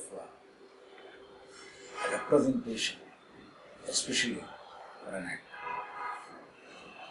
ಒಬ್ಬ ಆ್ಯಕ್ಟರ್ ಹೇಗಿರಬೇಕು, ಹೇಗೆ ತನ್ನನ್ನು ತಾನು ಗಮನೀಯವಾಗಿ ಗಂಭೀರವಾಗಿ ತನ್ನ ವೃತ್ತಿಯಲ್ಲಿ ತೊಡಗಿಸಿಕೊಳ್ಳಬೇಕು, ಅದರ ಮುಖಾಂತರ ತನ್ನ ವೆರೈಟಿಯನ್ನು, ತನ್ನ ಕೌಶಲ್ಯವನ್ನು ಹೆಚ್ಚಿಸಿಕೊಳ್ಳಬೇಕು ಅನ್ನೋದು ಮಾಹಿತಿ ಇದೆ. ತಮಿಳ್ ಗೊತ್ತಿಲ್ಲದೆ ಇದ್ದಂಥ ಒಬ್ಬ ವ್ಯಕ್ತಿ ತಮಿಳನ್ನು ಕಲಿತಾನೆ, ತೆಲುಗು ಸರಿಯಾಗಿ ಬಾರದಂಥ ವ್ಯಕ್ತಿ ತೆಲುಗನ್ನು ಕಲಿತಾನೆ, ಹಿಂದಿ ನಾನೇ ಡಬ್ ಮಾಡ್ತೀನಿ ಅಂತ ಹೇಳ್ತಾನೆ. ತನ್ನ ಪಾತ್ರಕ್ಕೆ ತನ್ನ ಮಾತೇ ಬೇಕು ಅನ್ನೋದನ್ನ ಆತ ಹೇಳ್ತಾ ಹೋಗ್ತಾನೆ. ಇದರ ಮುಖಾಂತರ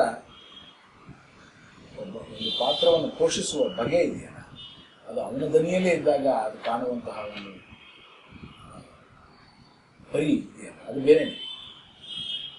ನಾಗಮಂಡಲದಲ್ಲಿ ಆ ದ್ವಿಪಾತ್ರವನ್ನು ಆತ ನಿಭಾಯಿಸಿದ ರೀತಿ ಇದೆಯಲ್ಲ, ಅದು ಅವನಿಗಾಗಿಯೇ ಹೇಳಿ ಸಿಕ್ಕ ಪಾತ್ರದ ಥರ ಆಯಿತು. ಕನ್ನಡ ಚಲನಚಿತ್ರರಂಗ ಅವನನ್ನು ಇನ್ನೂ ಹೆಚ್ಚಾಗಿ ಬೇರೆ ಬೇರೆ ಆಯಾಮಗಳಲ್ಲಿ ಗುರುತಿಸಬೇಕಾಗಿತ್ತು ಅನ್ನೋದು ನನ್ನ ಆಸೆ. ಒಬ್ಬ ನಟನಾಗಿ ಅಷ್ಟೇ ಅಲ್ಲ, ಒಬ್ಬ ಚಿಂತಕನಾಗಿ ಕೂಡ ಪ್ರಕಾಶ್ ಇವತ್ತು ಜನರ ಗಮನ ಸೆಳೀತಾ ಇದ್ದಾನೆ. ಒಂದು ಕತೆ ಸಿದ್ಧವಾದರೆ ಕತೆಯ ಹೆಸರಿನ ಪ್ರಾಮುಖ್ಯತೆ ಏನು ಮತ್ತು ಒಂದು ಚಿತ್ರಕ್ಕೆ ನೀವು ಹೇಗೆ ಕಲಾವಿದರನ್ನು ಆಯ್ಕೆ ಮಾಡುತ್ತೀರಾ? ಇತ್ತೀಚಿನ ಸಿನಿಮಾ ಮೇಕಿಂಗ್ ಯಾವ ರೀತಿ ಆಗ್ತಾ ಇದೆ ಅಂತಂದರೆ,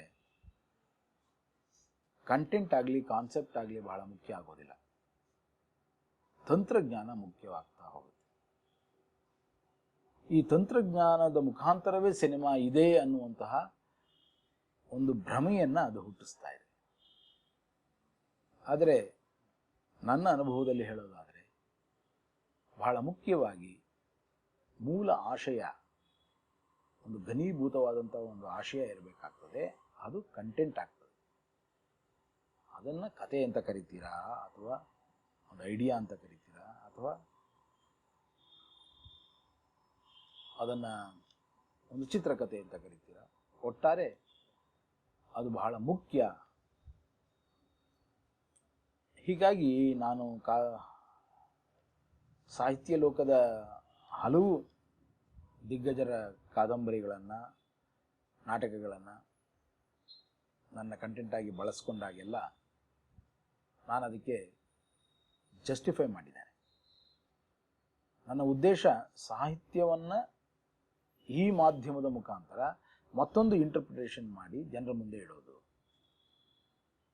ಹಾಗಾಗಿ ಸಾಹಿತ್ಯವನ್ನು ಸಾಹಿತ್ಯವಾಗಿಯೇ ಇಲ್ಲಿಡೋಕ್ಕಾಗಲ್ಲ, ಅದಕ್ಕೆ ಅದರದೇ ಆದಂಥ ವಿಜುವಲ್ ಪರ್ಸ್ಪೆಕ್ಟಿವ್ ಬರ್ತಾ ಹೋಗಬೇಕಾಗುತ್ತೆ. ಆ ವಿಜುವಲ್ ಪರ್ಸ್ಪೆಕ್ಟಿವ್ ಎಲ್ಲಿಂದ ಕೊಡ್ತೀರಿ? ಅದು ಆ ಮಾಧ್ಯಮದ ಕೆಲಸ. ಹಾಗಾಗಿ ಕತೆ ಬರೆಯುವ ಕತೆ ಬೇರೆ, ಓದುವ ಕತೆ ಬೇರೆ, ನೋಡುವ ಕತೆ ಬೇರೆ. ಈ ನೋಡುವ ಕತೆಗೆ ಪೂರಕವಾಗಿ ನೋಡಿಸಬೇಕಾದ ಚಿತ್ರಕಗಳು ಇರಬೇಕಾಗ್ತದೆ. ಕ್ಯಾಮರಾದ ಮುಖಾಂತರ, ದೃಶ್ಯಗಳ ಮುಖಾಂತರ, ಚಿತ್ರಿಕೆಗಳ ಮುಖಾಂತರ ಅವುಗಳನ್ನು ರೂಪಕವಾಗಿ ಬಳಸ್ತಾ, ಅದನ್ನೊಂದು ಮೆಟಫರ್ ಆಗಿ ಬಳಸ್ತಾ ಸಿನಿಮಾವನ್ನು ಕಟ್ಟಬೇಕಾಗ್ತದೆ. ಸೊ ಈ ದೃಷ್ಟಿಯಲ್ಲಿ ಕೂಡ ಕಥೆಯ ಕಂಟೆಂಟ್ ಅಂತ ಏನು ಕರಿತೇವೆ, ಆ ಆಶಯವನ್ನು ಸಶಕ್ತವಾಗಿ ಹೇಳಬಲ್ಲಂತಹ ಒಬ್ಬ ನಿರ್ದೇಶಕ ಆ ಆಶಯವನ್ನು ಪ್ರೇಕ್ಷಕನ ಜೊತೆ ಸಂವಾದಿಸೋದಕ್ಕೆ ಬಿಟ್ಕೊಡ್ತಾನೆ. ಬಹಳಷ್ಟು ಸಲ ಲೇಖಕ ತನ್ನ ಆಶಯಗಳು ಈ ಸಿನಿಮಾದಲ್ಲಿ ಮೂಡಿಲ್ಲ ಅಂತ ಹೇಳೋದೇ ಜಾಸ್ತಿ. ಕಾರಣ, ಈ ಮಾಧ್ಯಮ ಬೇರೆ ಅನ್ನುವ ಒಂದೇ ಕಾರಣಕ್ಕೆ ಮೂಲ ಆಶಯವನ್ನು ಒಟ್ಟಾರೆಯಾಗಿ ಬೇರೆ ಮಾಡಿದಾಗ ಲೇಖಕ ಆ ರೀತಿ ದೂರುವುದು ಮಾಮೂಲಿ. ಆದರೆ ನನ್ನ ಸಿನಿಮಾಗಳಲ್ಲಿ ಸಾಕಷ್ಟು ಲೇಖಕರ ಜೊತೆಯಲ್ಲಿ ಸಂವಾದ ಮಾಡ್ತಾ, ಅದನ್ನು ಸಿನಿಮಾದಲ್ಲಿ ಎಷ್ಟು ಸಾಧ್ಯ ಅಷ್ಟು ತರ್ತಾ, ಅದರ ಮುಖಾಂತರ ಪ್ರೇಕ್ಷಕನೊಡನೆ ಅದು ಒಳ್ಳೆ ಸಂವಾದವನ್ನು ಇಟ್ಕೊಳ್ಳೋ ಹಾಗೆ ನಾನು ಮಾಡಿದ್ದೇನೆ.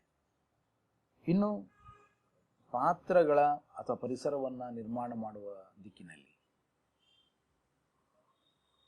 ಯಾವುದೇ ಒಬ್ಬ ನಿರ್ದೇಶಕ ಆ ಪಾತ್ರಕ್ಕೆ ತಕ್ಕ ನಟ ನಟಿಯರನ್ನು ಮತ್ತು ಪರಿಸರವನ್ನು ನಿರ್ಮಾಣ ಮಾಡಿಬಿಟ್ರೆ 50% ಗೆದ್ದ ಹಾಗೆ.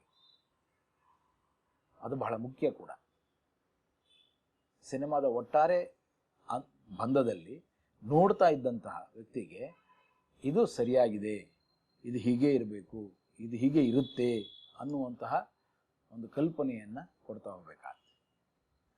ಆ ದೃಷ್ಟಿಯಲ್ಲಿ ನನ್ನ ಹಲವು ಚಿತ್ರಗಳ ಕ್ಯಾಸ್ಟಿಂಗ್ ಅಂತ ಏನು ಕರಿತೇವೆ ಅದನ್ನು ಮಾಡಬೇಕಾದ್ರೆ ನನ್ನ ಒಂದು ಟೀಮ್ ವರ್ಕ್ ಆಗುತ್ತೆ. ನಾನು ಒಬ್ಬನೇ ಡಿಸೈಡ್ ಮಾಡೋದೇ ಇಲ್ಲ. ಎಷ್ಟೋ ಸಲ ನನ್ನ ಹೆಂಡ್ತಿನ ಕೇಳ್ತೇನೆ, she is also very good cost director. ತಕ್ಷಣ ಹೇಳ್ತಾಳೆ, ಇಲ್ಲ ಇಲ್ಲ ಇವನು ಅದ್ರ ರೋಲಿಗೆ ಸೂಟ್ ಆಗೋಲ್ಲ, ಅವನಾದರೆ ಭಾಳ ಚೆನ್ನಾಗಿ ಮಾಡ್ತಾನೆ ಅಂತ. ಈ ಥರದ ಚರ್ಚೆ ಬೆಳೀತಾ ಹೋಗುತ್ತೆ ನನ್ನ ಅಸಿಸ್ಟೆಂಟ್ ಡೈರೆಕ್ಟರ್ಗಳ ಜೊತೆ, ನನ್ನ ಕ್ಯಾಮ್ರಾಮನ್ ಜೊತೆ. ಸೊ ಒಟ್ಟಾರೆಯಾಗಿ ನನ್ನದೇ ನಿರ್ಧಾರ ಆದರೂ ಕೂಡ ಎಲ್ಲರ ಜೊತೆ ಅದರ ಚರ್ಚೆಯನ್ನು ಮಾಡಿ ನಾನು ನಿರ್ಧಾರವನ್ನು ತಗೋತೇನೆ. ಈ ದಿಸೆಯಲ್ಲಿ ಇದುವರೆಗೆ ಕಟ್ಟಿದ ನನ್ನ ಪ್ರತಿ ಟೀಮ್, ಯಾಕೆಂದರೆ ಪ್ರತಿಯೊಂದು ಸಿನಿಮಾಗೂ ಒಂದೊಂದು ಟೀಮ್ ಬಿಲ್ಡ್ ಆಗುತ್ತೆ. ಆ ಟೀಮ್ ಆ ಸಿನಿಮಾಗೆ ಮಾತ್ರನೇ ಇರೋದು, ಟೆಕ್ನಿಕಲ್ ಟೀಮ್ ಅಷ್ಟೇ ಅಲ್ಲ, ಆರ್ಟಿಸ್ಟ್ಗಳ ಟೀಮ್ ಕೂಡ. ಸೊ ಆ ರೀತಿ ಒಂದು ಟೀಮನ್ನ ಬಿಲ್ಡ್ ಮಾಡಬೇಕಾಗುತ್ತೆ. ನನ್ನ ಪ್ರಕಾರ ಸಿನಿಮಾ ಒಂದು ಟೀಮ್ ವರ್ಕ್. ಆ ಟೀಮ್ ವರ್ಕಲ್ಲಿ ಇದ್ದಾಗ ಪ್ರತಿಯೊಬ್ಬನೂ ಬಹಳ ಇಂಪಾರ್ಟೆಂಟು. ಆತ ಎಷ್ಟೇ ಸಣ್ಣ ಕೆಲಸ ಮಾಡಿರಲಿ, ಅವನ ಕಾಂಟ್ರಿಬ್ಯೂಷನಿಂದಲೇ ಸಿನಿಮಾ ಗ್ರೇಟ್ ಆಗೋದು. ಹಾಗಾಗಿ ನಾನು ಪ್ರತಿಯೊಬ್ಬನ ಕಾಂಟ್ರಿಬ್ಯೂಷನನ್ನು ಪಡೆಯುವ ದಿಕ್ಕಿನಲ್ಲಿ ಕೆಲಸ ಮಾಡ್ತೀನಿ ಹೊರತು ಅವನನ್ನು ನಗಣ್ಯವಾಗಂತೂ ಯೋಚನೆ ಮಾಡೋಲ್ಲ. ಹೀಗಾಗಿ ಪಾತ್ರಗಳ ಪೋಷಣೆಯಲ್ಲಿ, ಪಾತ್ರಗಳ ಸೆಲೆಕ್ಷನ್ನಲ್ಲಿ, ಪರಿಸರ ನಿರ್ಮಾಣದಲ್ಲಿ ನಾನು ಭಾಳಷ್ಟು ಕಾಳಜಿ ವಹಿಸಿ ಆ ಕೆಲಸವನ್ನು ಮಾಡ್ತೇನೆ. ನೀವು ಕರ್ನಾಟಕ ಚಲನಚಿತ್ರ ಅಕಾಡೆಮಿಯ ಸಂಸ್ಥಾಪಕ ಅಧ್ಯಕ್ಷರಾಗಿದ್ದಂತಹ ಒಂದು ಸಂದರ್ಭದಲ್ಲಿ ಸಿನಿಮಾದಲ್ಲಿ ಶಿಕ್ಷಣ ಮತ್ತು ಶಿಕ್ಷಣದಲ್ಲಿ ಸಿನಿಮಾ ಎಂಬ ಯೋಜನೆಯನ್ನು ಜಾರಿಗೊಳಿಸಿದ್ದೀರಿ. ಏನು ಈ ಯೋಜನೆ ಮತ್ತು ಆ ಯೋಜನೆಯ ಇಂದಿನ ಸ್ಥಿತಿಗತಿಗಳ ಬಗ್ಗೆ ವಿವರಿಸಿ. ಕರ್ನಾಟಕ ಚಲನಚಿತ್ರ ಅಕಾಡೆಮಿ ಪ್ರಾರಂಭವಾದಾಗ ಅದರ ಸ್ಥಾಪಕ ಅಧ್ಯಕ್ಷನಾಗಿ ನಾನು ಕೆಲಸ ಮಾಡುವಂತಹ ಅವಕಾಶ ನನಗೆ.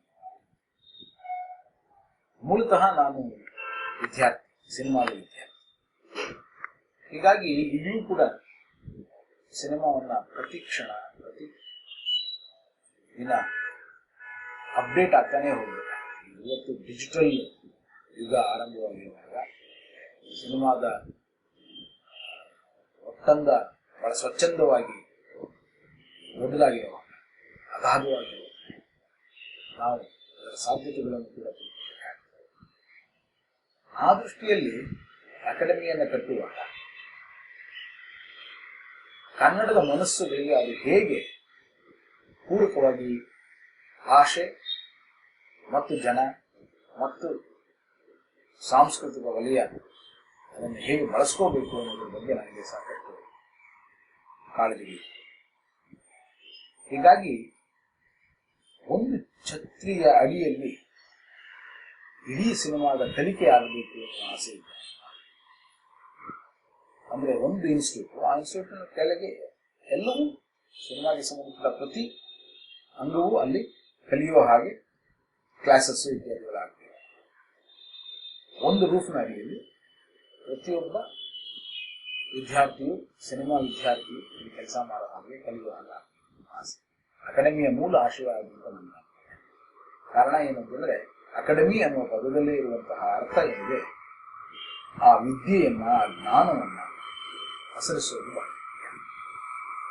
ಇವತ್ತು ಆ ಕೆಲಸ ಆಗ್ತಾ ಇಲ್ಲ ಅನ್ನೋದು ನನ್ನ ನೋವು.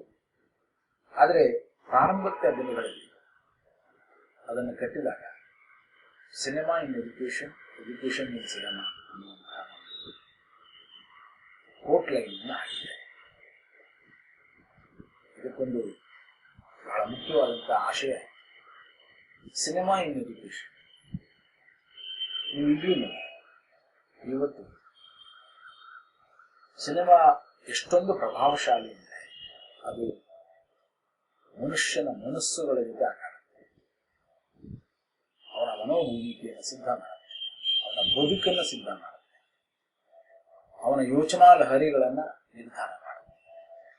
ಇಂತಹ ಸಿನಿಮಾ ಬದುಕನ್ನ ಹೇಗೆ ನಡೆಸಬೇಕು ಅಥವಾ ಬದುಕು ಅಂದರೆ ಏನು ಅನ್ನೋದನ್ನು ಹೇಳಿಕೊಡುವಂತಹ ಒಂದು ಎಜುಕೇಟಿವ್ ವ್ಯಾಲ್ಯೂವನ್ನು ಒಳಗೊಂಡಿದೆ. ಸಿನಿಮಾದ ಶಕ್ತಿ ಇನ್ನೂ ಹೆಚ್ಚುತ್ತಾ. ಕೇವಲ ಮನೋರಂಜನೆ ಅಲ್ಲ, ಅಥವಾ ಮನೋಲ್ಲಾಸ ಅಲ್ಲ, ಅದು ಮನೋವಿಕಾಸ ಕೂಡ ಆಗುತ್ತೆ ಅನ್ನುವಂಥದ್ದು ಈ ಪದವನ್ನು ಬಳಸುತ್ತೇನೆ. Cinema in education. Education in cinema, ಇದು ಕೂಡ ಇದುವರೆಗೂ ನಾನು ಹೇಳಿದ್ದು ಎಜುಕೇಶನ್ ಇನ್ ಸಿನಿಮಾ. ಅದರ ಮುಖಾಂತರ ಎಜುಕೇಟ್ ಮಾಡ್ತಾ ಹೋಗುದು. ಸಿನಿಮಾದ ಮುಖಾಂತರ ಒಳ್ಳೆ ವ್ಯಾಲ್ಯೂಗಳನ್ನ, ಒಳ್ಳೆ ಮೊರಾಲ್ನ, ಒಳ್ಳೆ ಬೇಕಾದಂತಹ ಸತ್ವ ಪೂರಿತವಾದಂತಹ ಚಿತ್ರಿಕೆಗಳ ಮುಖಾಂತರ ಬದುಕನ್ನ ಮತ್ತು ಸಮಾಜವನ್ನು ಕಟ್ಟುವಂತಹ ಕೆಲಸವನ್ನ ಮಾಡ್ತಾರೆ. ಇದು cinema in education. Education in cinema ಮುಗಿತು. ಸಿನಿಮಾ ಇನ್ ಎಜುಕೇಶನ್ ಹೋದಾದ್ರೆ ಇವತ್ತಿನ ಈ ಸಿನಿಮಾ ಮಕ್ಕಳಿಂದ ಹಿಡಿದು ಪ್ರತಿಯೊಬ್ಬರಿಗೂ ಕೂಡ ಒಂದು ಟೂಲ್ ಆಗಿದೆ. ಎಜುಸೈಟ್ ಇರ್ಬೋದು, ಎಜುರೈಟ್ ಇರ್ಬೋದು, ಈ ರೀತಿ ಎಲ್ಲ ಟೀಚಿಂಗ್ ಮೀಡಿಯಾ ಇದೆ, ಅದು ಸಿನಿಮಾದ ಮುಖಾಂತರ ಆಗ್ತಾ ಇದೆ.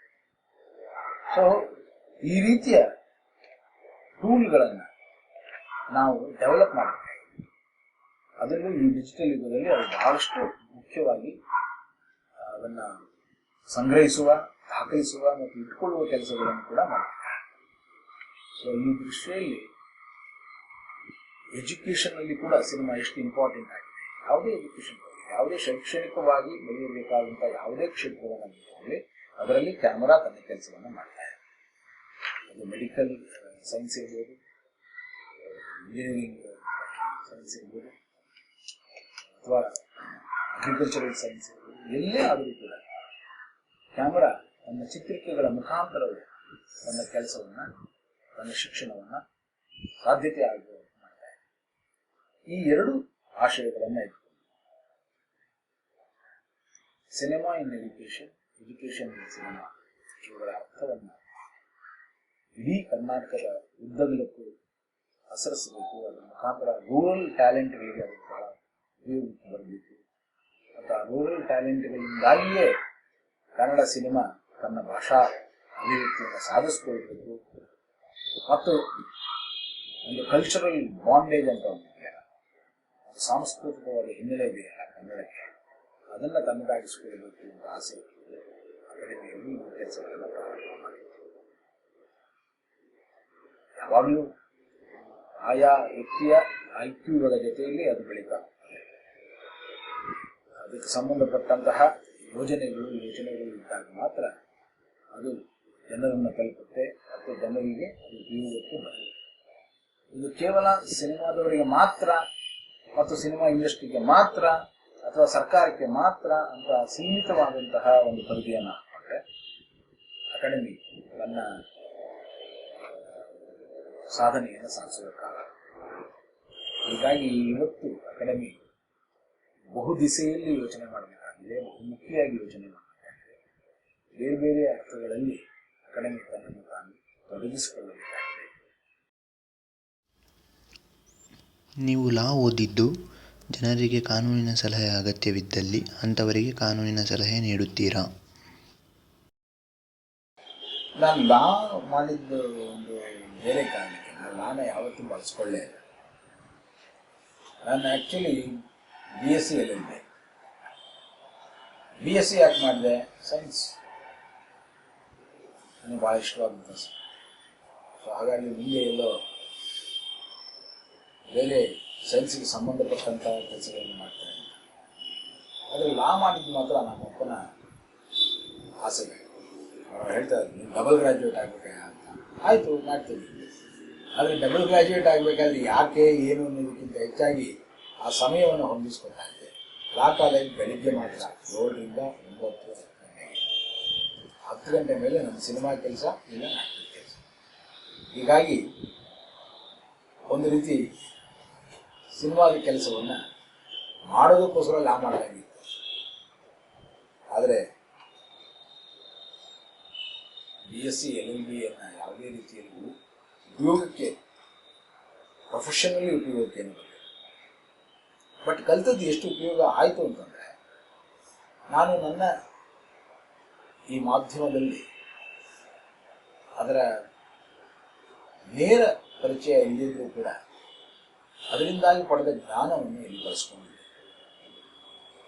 ಸಿನಿಮಾ ಮತ್ತು ರಂಗಭೂಮಿ ಆ ದೃಷ್ಟಿಯಲ್ಲಿ ಎಲ್ಲ ಕಲಿಕೆಗಳನ್ನು ಒಂದುಗೂಡಿಸುವಂತಹ ಒಂದು ಕಲೆ. ಅದು ಯಾವುದೇ ರೀತಿಯ ಕಲಿಕೆ ಇರಲಿ ಅಥವಾ ಕೌಶಲ್ಯ ಇರಲಿ, ಅದರ ಉಪಯೋಗ ಇಲ್ಲಾಗುತ್ತೆ. ಸೊ ಆ ದೃಷ್ಟಿಯಲ್ಲಿ ಅಷ್ಟೇ ಯೂಸ್ ಆಯ್ತಾ ಹೊರತು ಹೆಚ್ಚಿಗೆ. ಫಾರ್ ಎಕ್ಸಾಂಪಲ್ ಅಕಾಡೆಮಿಯನ ಬೈಲಾಗಳನ್ನೆಲ್ಲ ಪ್ರಿಪೇರ್ ಮಾಡುವಾಗ ಭಾಳ ನಿರ್ದಿಷ್ಟವಾಗಿ ಕೆಲಸ ಮಾಡಿ ಆ ಬೈಲಾಗಳನ್ನು ರೆಡಿ ಮಾಡಿದೆ. ಕನ್ನಡ ಸಿನಿಮಾದವರಿಗೆ ಒಂದು ಲಾ ಬುಕ್ ಅಂತ ಇರಲಿಲ್ಲ. ಅಂದರೆ ಸಿನಿಮಾಗೆ ಸಂಬಂಧಪಟ್ಟ ಎಲ್ಲ ಕಾಪಿ ರೈಟ್ ಇರ್ಬೋದು ಅಥವಾ ಎಕ್ಸಿಬಿಷನ್ ರೈಟ್ಸ್ ಇರ್ಬೋದು, ಎಲ್ಲವನ್ನು ಸೇರಿ ಒಂದು ಗೂಡಿಸಿ ಒಂದು ಪುಸ್ತಕವನ್ನು ಅಕಾಡೆಮಿಯಿಂದ ಪ್ರಕಟ ಮಾಡಿ, ಈ ರೀತಿ ಆ ಕಾನೂನಿನ ಬಗ್ಗೆ ಇದ್ದಂತಹ ಕಲ್ಪನೆಯಿಂದಾಗಿ ಇವೆಲ್ಲವನ್ನು ನಮಗೆ ಸಾಧ್ಯ ಆಯಿತು. ನಿಮ್ಮ ಸಿನಿಮಾ ಕಥೆಗಳನ್ನು ಗಮನಿಸಿದರೆ ಅದರಲ್ಲಿ ಹೆಣ್ಣು ಪರೋಕ್ಷವಾಗಿ ಕಥೆಯ ಘಟನೆಗಳಿಗೆ ಕಾರಣವಾಗಿರುತ್ತಾಳೆ. ಇದನ್ನು ನಿಮ್ಮ ಪ್ರಾರಂಭದ ಸಿನಿಮಾಗಳಿಂದಲೂ ಗಮನಿಸಬಹುದು. ಈ ಅಂಶವನ್ನು ನೀವು ಕಲಿತಿದ್ದೋ ಅಥವಾ ಸಹಜವಾಗಿ ಬಂದದ್ದೋ? ಸಿನಿಮಾ ಕಂಟೆಂಟ್ಗಳನ್ನು ಯಾವ್ಯಾವುದೋ ಕಾರಣಕ್ಕೆ ಬೇರೆ ಬೇರೆ ಐಡಿಯಾಗಳ ಮುಖಾಂತರ ಅದನ್ನು ಎತ್ಕೋತೇವೆ. ಇದೇ ಕಾರಣಕ್ಕೆ ತಗೋತೀವಿ ಅಂತ ಇರೋದಿಲ್ಲ. ಆದರೆ ನನ್ನ ಸಿನಿಮಾಗಳಲ್ಲಿ ನಾನು ಯಾವುದಾದ್ರೂ ಒಂದು ತಾತ್ವಿಕವಾದಂತಹ ಸಿದ್ಧಾಂತವನ್ನು ಹೇಳಲಿಕ್ಕೆ ಪ್ರಯತ್ನ ಪಡ್ತಾ ಇರ್ತೇನೆ. ಅದು ಸಮಾಜದ ಕಳಕಳಿಯಿಂದಾಗಿ ಬರುವಂತಹ ಒಂದು ಒಪ್ಪಂದ. ಸಾಮಾಜಿಕವಾಗಿ ನಾವು ಅದನ್ನೇನೋ ಒಂದು ಹೇಳಬೇಕಾಗುತ್ತೆ. ಈ ಸಾಮಾಜಿಕ ಜವಾಬ್ದಾರಿ ಇರುವ ಸಿನಿಮಾ ಮೇಕರ್ಗಳು ಬಹಳ ಕಮ್ಮಿ.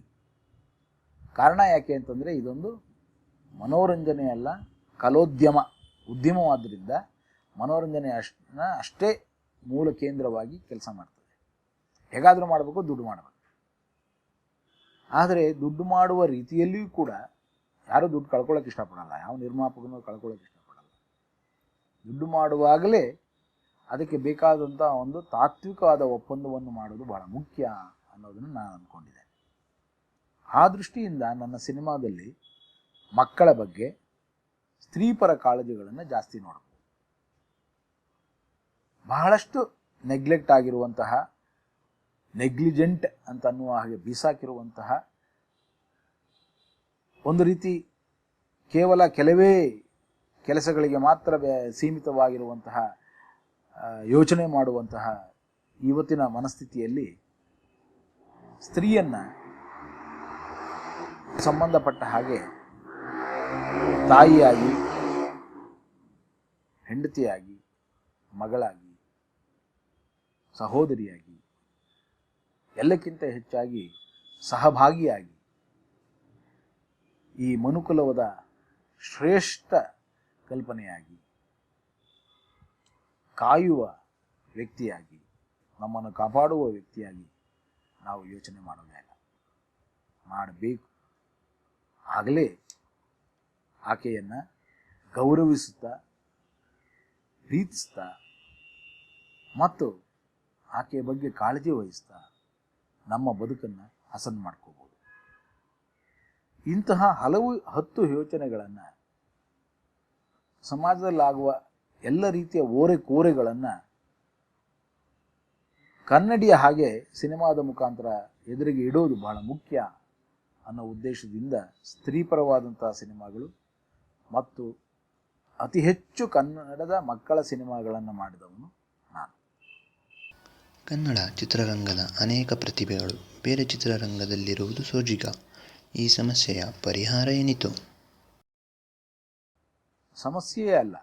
ಸಿನಿಮಾ ಕೇವಲ ಕನ್ನಡದವರು ಕನ್ನಡದಲ್ಲೇ ಇರಬೇಕು, ತಮಿಳ್ನವ್ರು ತಮಿಳಲ್ಲೇ ಇರಬೇಕು, ಹಿಂದಿಯವರು ಹಿಂದಿಯಲ್ಲೇ ಇರಬೇಕು ಅನ್ನುವಂತಹ ಯಾವ ರೀತಿಯ ಸೈದ್ಧಾಂತಿಕ ನಿಲುವುಗಳು ಇಲ್ಲ.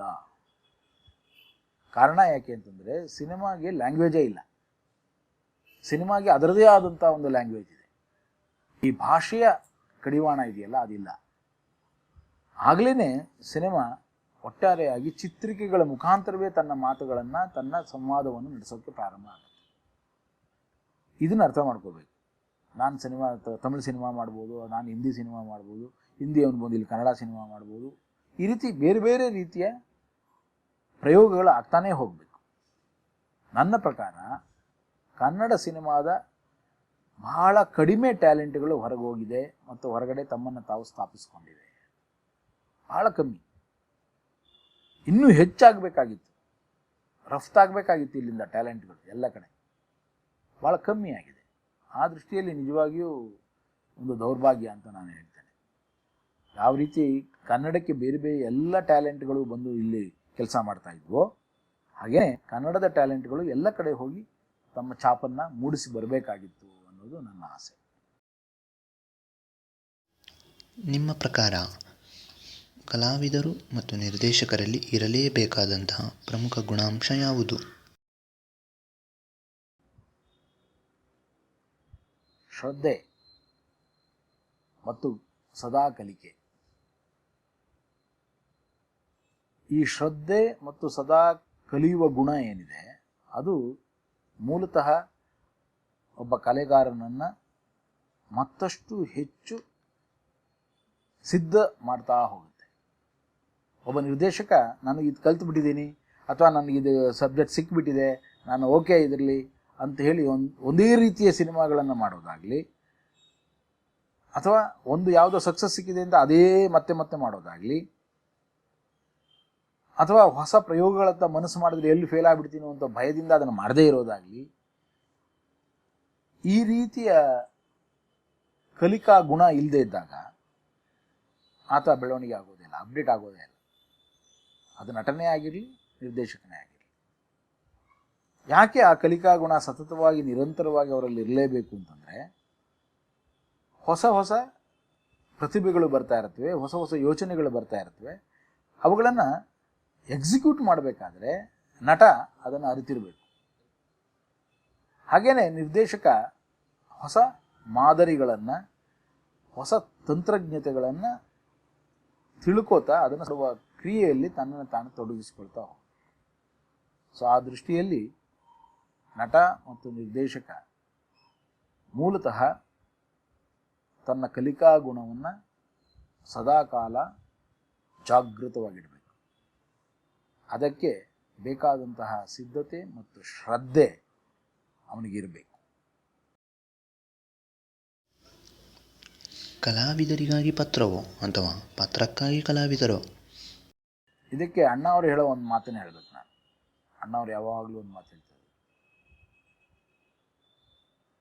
ಯಾಕೆ ಎಲ್ಲ ಪತ್ರನೂ ಮಾಡಲ್ಲ ಇವರು ಅಣ್ಣ ಅವರು ಅಂತ ಹೇಳಿದಾಗ, ಅವ್ರ ಕತೆ ಕೇಳ್ತಿದ್ದಾಗ ಈ ಮಾತು ಹೇಳೋರು, ಪಾತ್ರ ನನ್ನನ್ನು ಸೋಲಿಸಬೇಕು ಅಂದರೆ ಚಿತ್ ಮಾಡಬೇಕು. ಕುಸ್ತಿನಲ್ಲಿ ಚಿತ್ ಮಾಡೋದು ಅಂದರೆ ಕೆಳಗೆ ಹಾಕಿ ಸೋಲಿಸೋದು. ಪಾತ್ರ ನನ್ನನ್ನು ಚಿತ್ ಮಾಡಬೇಕು, ನಾನು ಪಾತ್ರವನ್ನು ಚಿತ್ ಮಾಡೋದಲ್ಲ. ಎಷ್ಟು ಚೆನ್ನಾಗಿದೆ ಅಲ್ಲ. ಪಾತ್ರ ನನ್ನನ್ನು ಚಿತ್ ಮಾಡಬೇಕು, ಆಗ ಪಾತ್ರ ಗ್ರೇಟ್ ಆಗುತ್ತೆ, ನಾನೊಬ್ಬ ನಟನಾಗಿರ್ತೇನೆ ಅಲ್ಲಷ್ಟೇ. ಇದು ಬಹಳ ಮುಖ್ಯ. ಆದ್ದರಿಂದ ಪಾತ್ರಗಳು ಎಷ್ಟು ಮುಖ್ಯವಾಗ್ತಾವೋ, ನಟ ಹಾಗೆಯೇ ತನ್ನ ನಟನೆಯ ಮುಖಾಂತರ ತನ್ನ ಗೌರವವನ್ನು ಹೆಚ್ಚಿಸ್ಕೋತಾ ಹೋಗ್ತಾನೆ. ಅದರಿಂದಾಗಿ ಪಾತ್ರ ಪೋಷಣೆಯಲ್ಲಿ ನಟ ಗೆಲ್ತಾ ಹೋಗ್ತಾನೆ. ನಮ್ಮಲ್ಲಿ ಸಾಕಷ್ಟು ಜನಕ್ಕೆ ಕೆಲವು ಸಲ ಆ ಪಾತ್ರಗಳು ಸೂಟೇ ಆಗೋಲ್ಲ, ಆದರೂ ಮಾಡ್ತಾ ಇರ್ತಾರೆ, ನನಗೆ ಸೂಟ್ ಆಗುತ್ತೆ ಅನ್ನೋ ಹಾಗೆ. ಆ ರೀತಿ ಸೂಟ್ ಆಗದ ಅಥವಾ ತನ್ನನ್ನು ತಾನು ಆರೋಪಿಸಿಕೊಂಡು ಮಾಡುವ ನಟನ ಪಾತ್ರಗಳಿಗೆ ಸೋಲಾಗ್ತಾ ಹೋಗ್ತದೆ. ಈ ದೃಷ್ಟಿಯಲ್ಲಿ ಪಾತ್ರವನ್ನು ಪೋಷಿಸಿಕೊಳ್ಳುವಂತಹ ವ್ಯಕ್ತಿ ನಟನಾಗಬೇಕೇ ಹೊರತು ನನಗಾಗಿ ಈ ಪಾತ್ರವಿದೆ ಅನ್ನುವಂತಹ ಧೋರಣೆಯಿಂದ ಮಾಡಿದಾಗ ನಟ ಕಾಣ್ತಾ ಇರ್ತಾನೆ, ಪಾತ್ರ ಸೊರಗ್ತಾ ಹೋಗುತ್ತೆ, ಸಿನಿಮಾ ಅಥವಾ ಮಾಧ್ಯಮ ಸೊರಗ್ತಾ ಹೋಗುತ್ತೆ. ನೀವು ಮಾಧ್ಯಮ ಕ್ಷೇತ್ರದಲ್ಲಿ ಇರದಿದ್ದರೆ ಆಗ ನೀವು ಯಾವ ಕ್ಷೇತ್ರದಲ್ಲಿ ಇರುತ್ತಿದ್ದೀರಿ? ನನಗಂತೂ ಗೊತ್ತಿಲ್ಲ. ಯಾಕೆಂದರೆ ನಾನು ಬ್ರಹ್ಮ ಅಂತೂ ಅಲ್ಲ, ಭವಿಷ್ಯ ಗೊತ್ತಿಲ್ಲ. ಆದರೆ ಇಷ್ಟಂತೂ ಸತ್ಯ, ನನ್ನ ಕೆಲಸ ಇದೇ ಅಂತ ನನಗೆ ನಿರ್ದಿಷ್ಟವಾಗಿ ಗೊತ್ತಾಗಿದ್ದೇನೆ ನನ್ನ ಡಿಗ್ರಿ ಕಾಲದಲ್ಲಿ. ನಾನು BSc ಮಾಡ್ತಾ ಇದ್ದಾಗ ರಂಗಭೂಮಿ ಮತ್ತು ರಂಗಭೂಮಿಗೆ ಸಂಬಂಧಪಟ್ಟ ಯಾವುದೇ ಮಾಧ್ಯಮ ನನ್ನದು ಅನ್ನುವಷ್ಟರ ಮಟ್ಟಿಗೆ ನನ್ನ ಅರಿವಾಗಿತ್ತು. ಆದ್ದರಿಂದ ಅಂದಿನಿಂದ ಇಂದಿನವರೆಗೂ ನಾನು ರಂಗಭೂಮಿಯನ್ನು ನೆಚ್ಚಿಕೊಂಡು ಬಂದಿದ್ದೇನೆ, ಹಚ್ಚಿಕೊಂಡು ಬಂದಿದ್ದೇನೆ. ಅದರ ಜೊತೆಯಲ್ಲಿ ನನ್ನ ಆನಂದವನ್ನು, ದುಃಖವನ್ನು ಎಲ್ಲವನ್ನು ಸಮೀಕರಿಸಿಕೊಂಡಿದ್ದೇನೆ. ಅಕಸ್ಮಾತ್ ರಂಗಭೂಮಿಯೋ ಚಲನಚಿತ್ರವೋ ಅಲ್ಲದೆ ಇದ್ದಿದ್ರೆ ಏನು ಮಾಡ್ತಾ ಇದ್ದೆ ಅಂದರೆ ಗೊತ್ತಿಲ್ಲ, ಏನು ಮಾಡ್ತಾ ಇದ್ದೆ. ಯಾಕೆಂದರೆ ಆಗಿನ PUC ಓದ್ತಾ ಇದ್ದಾಗಿನ ಯೋಚನೆಗಳು ಭಾಳಷ್ಟಿತ್ತು. ಅದಿನ್ನೂ ಬಾಲಿಶವಾದದ್ದು.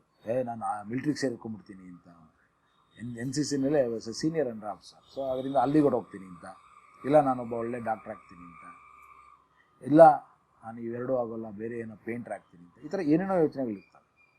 ಆದರೆ ಬದುಕು ಯಾವುದನ್ನು ಕೊಡುತ್ತೆ ಅನ್ನೋದು ಬಹಳ ಮುಖ್ಯ. ಆಗ ನಾವು ನಮ್ಮನ್ನು ನಾವು ಆ ಬದುಕಿಗೆ ಕೊಟ್ಟುಕೊಳ್ಬೇಕಾಗ್ತದೆ.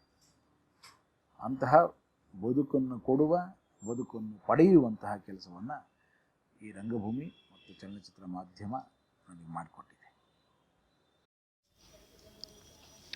ನಿಮ್ಮ ಜೀವನದ ಕೊರಗು? ನನ್ನ ಜೀವನದ ಕೊರಗು ಇನ್ನೊಂದು ಅತ್ಯುತ್ತಮವಾದ ಸಿನಿಮಾ ಮಾಡಲಿಲ್ವಲ್ಲ ಅನ್ನೋದಷ್ಟೇ.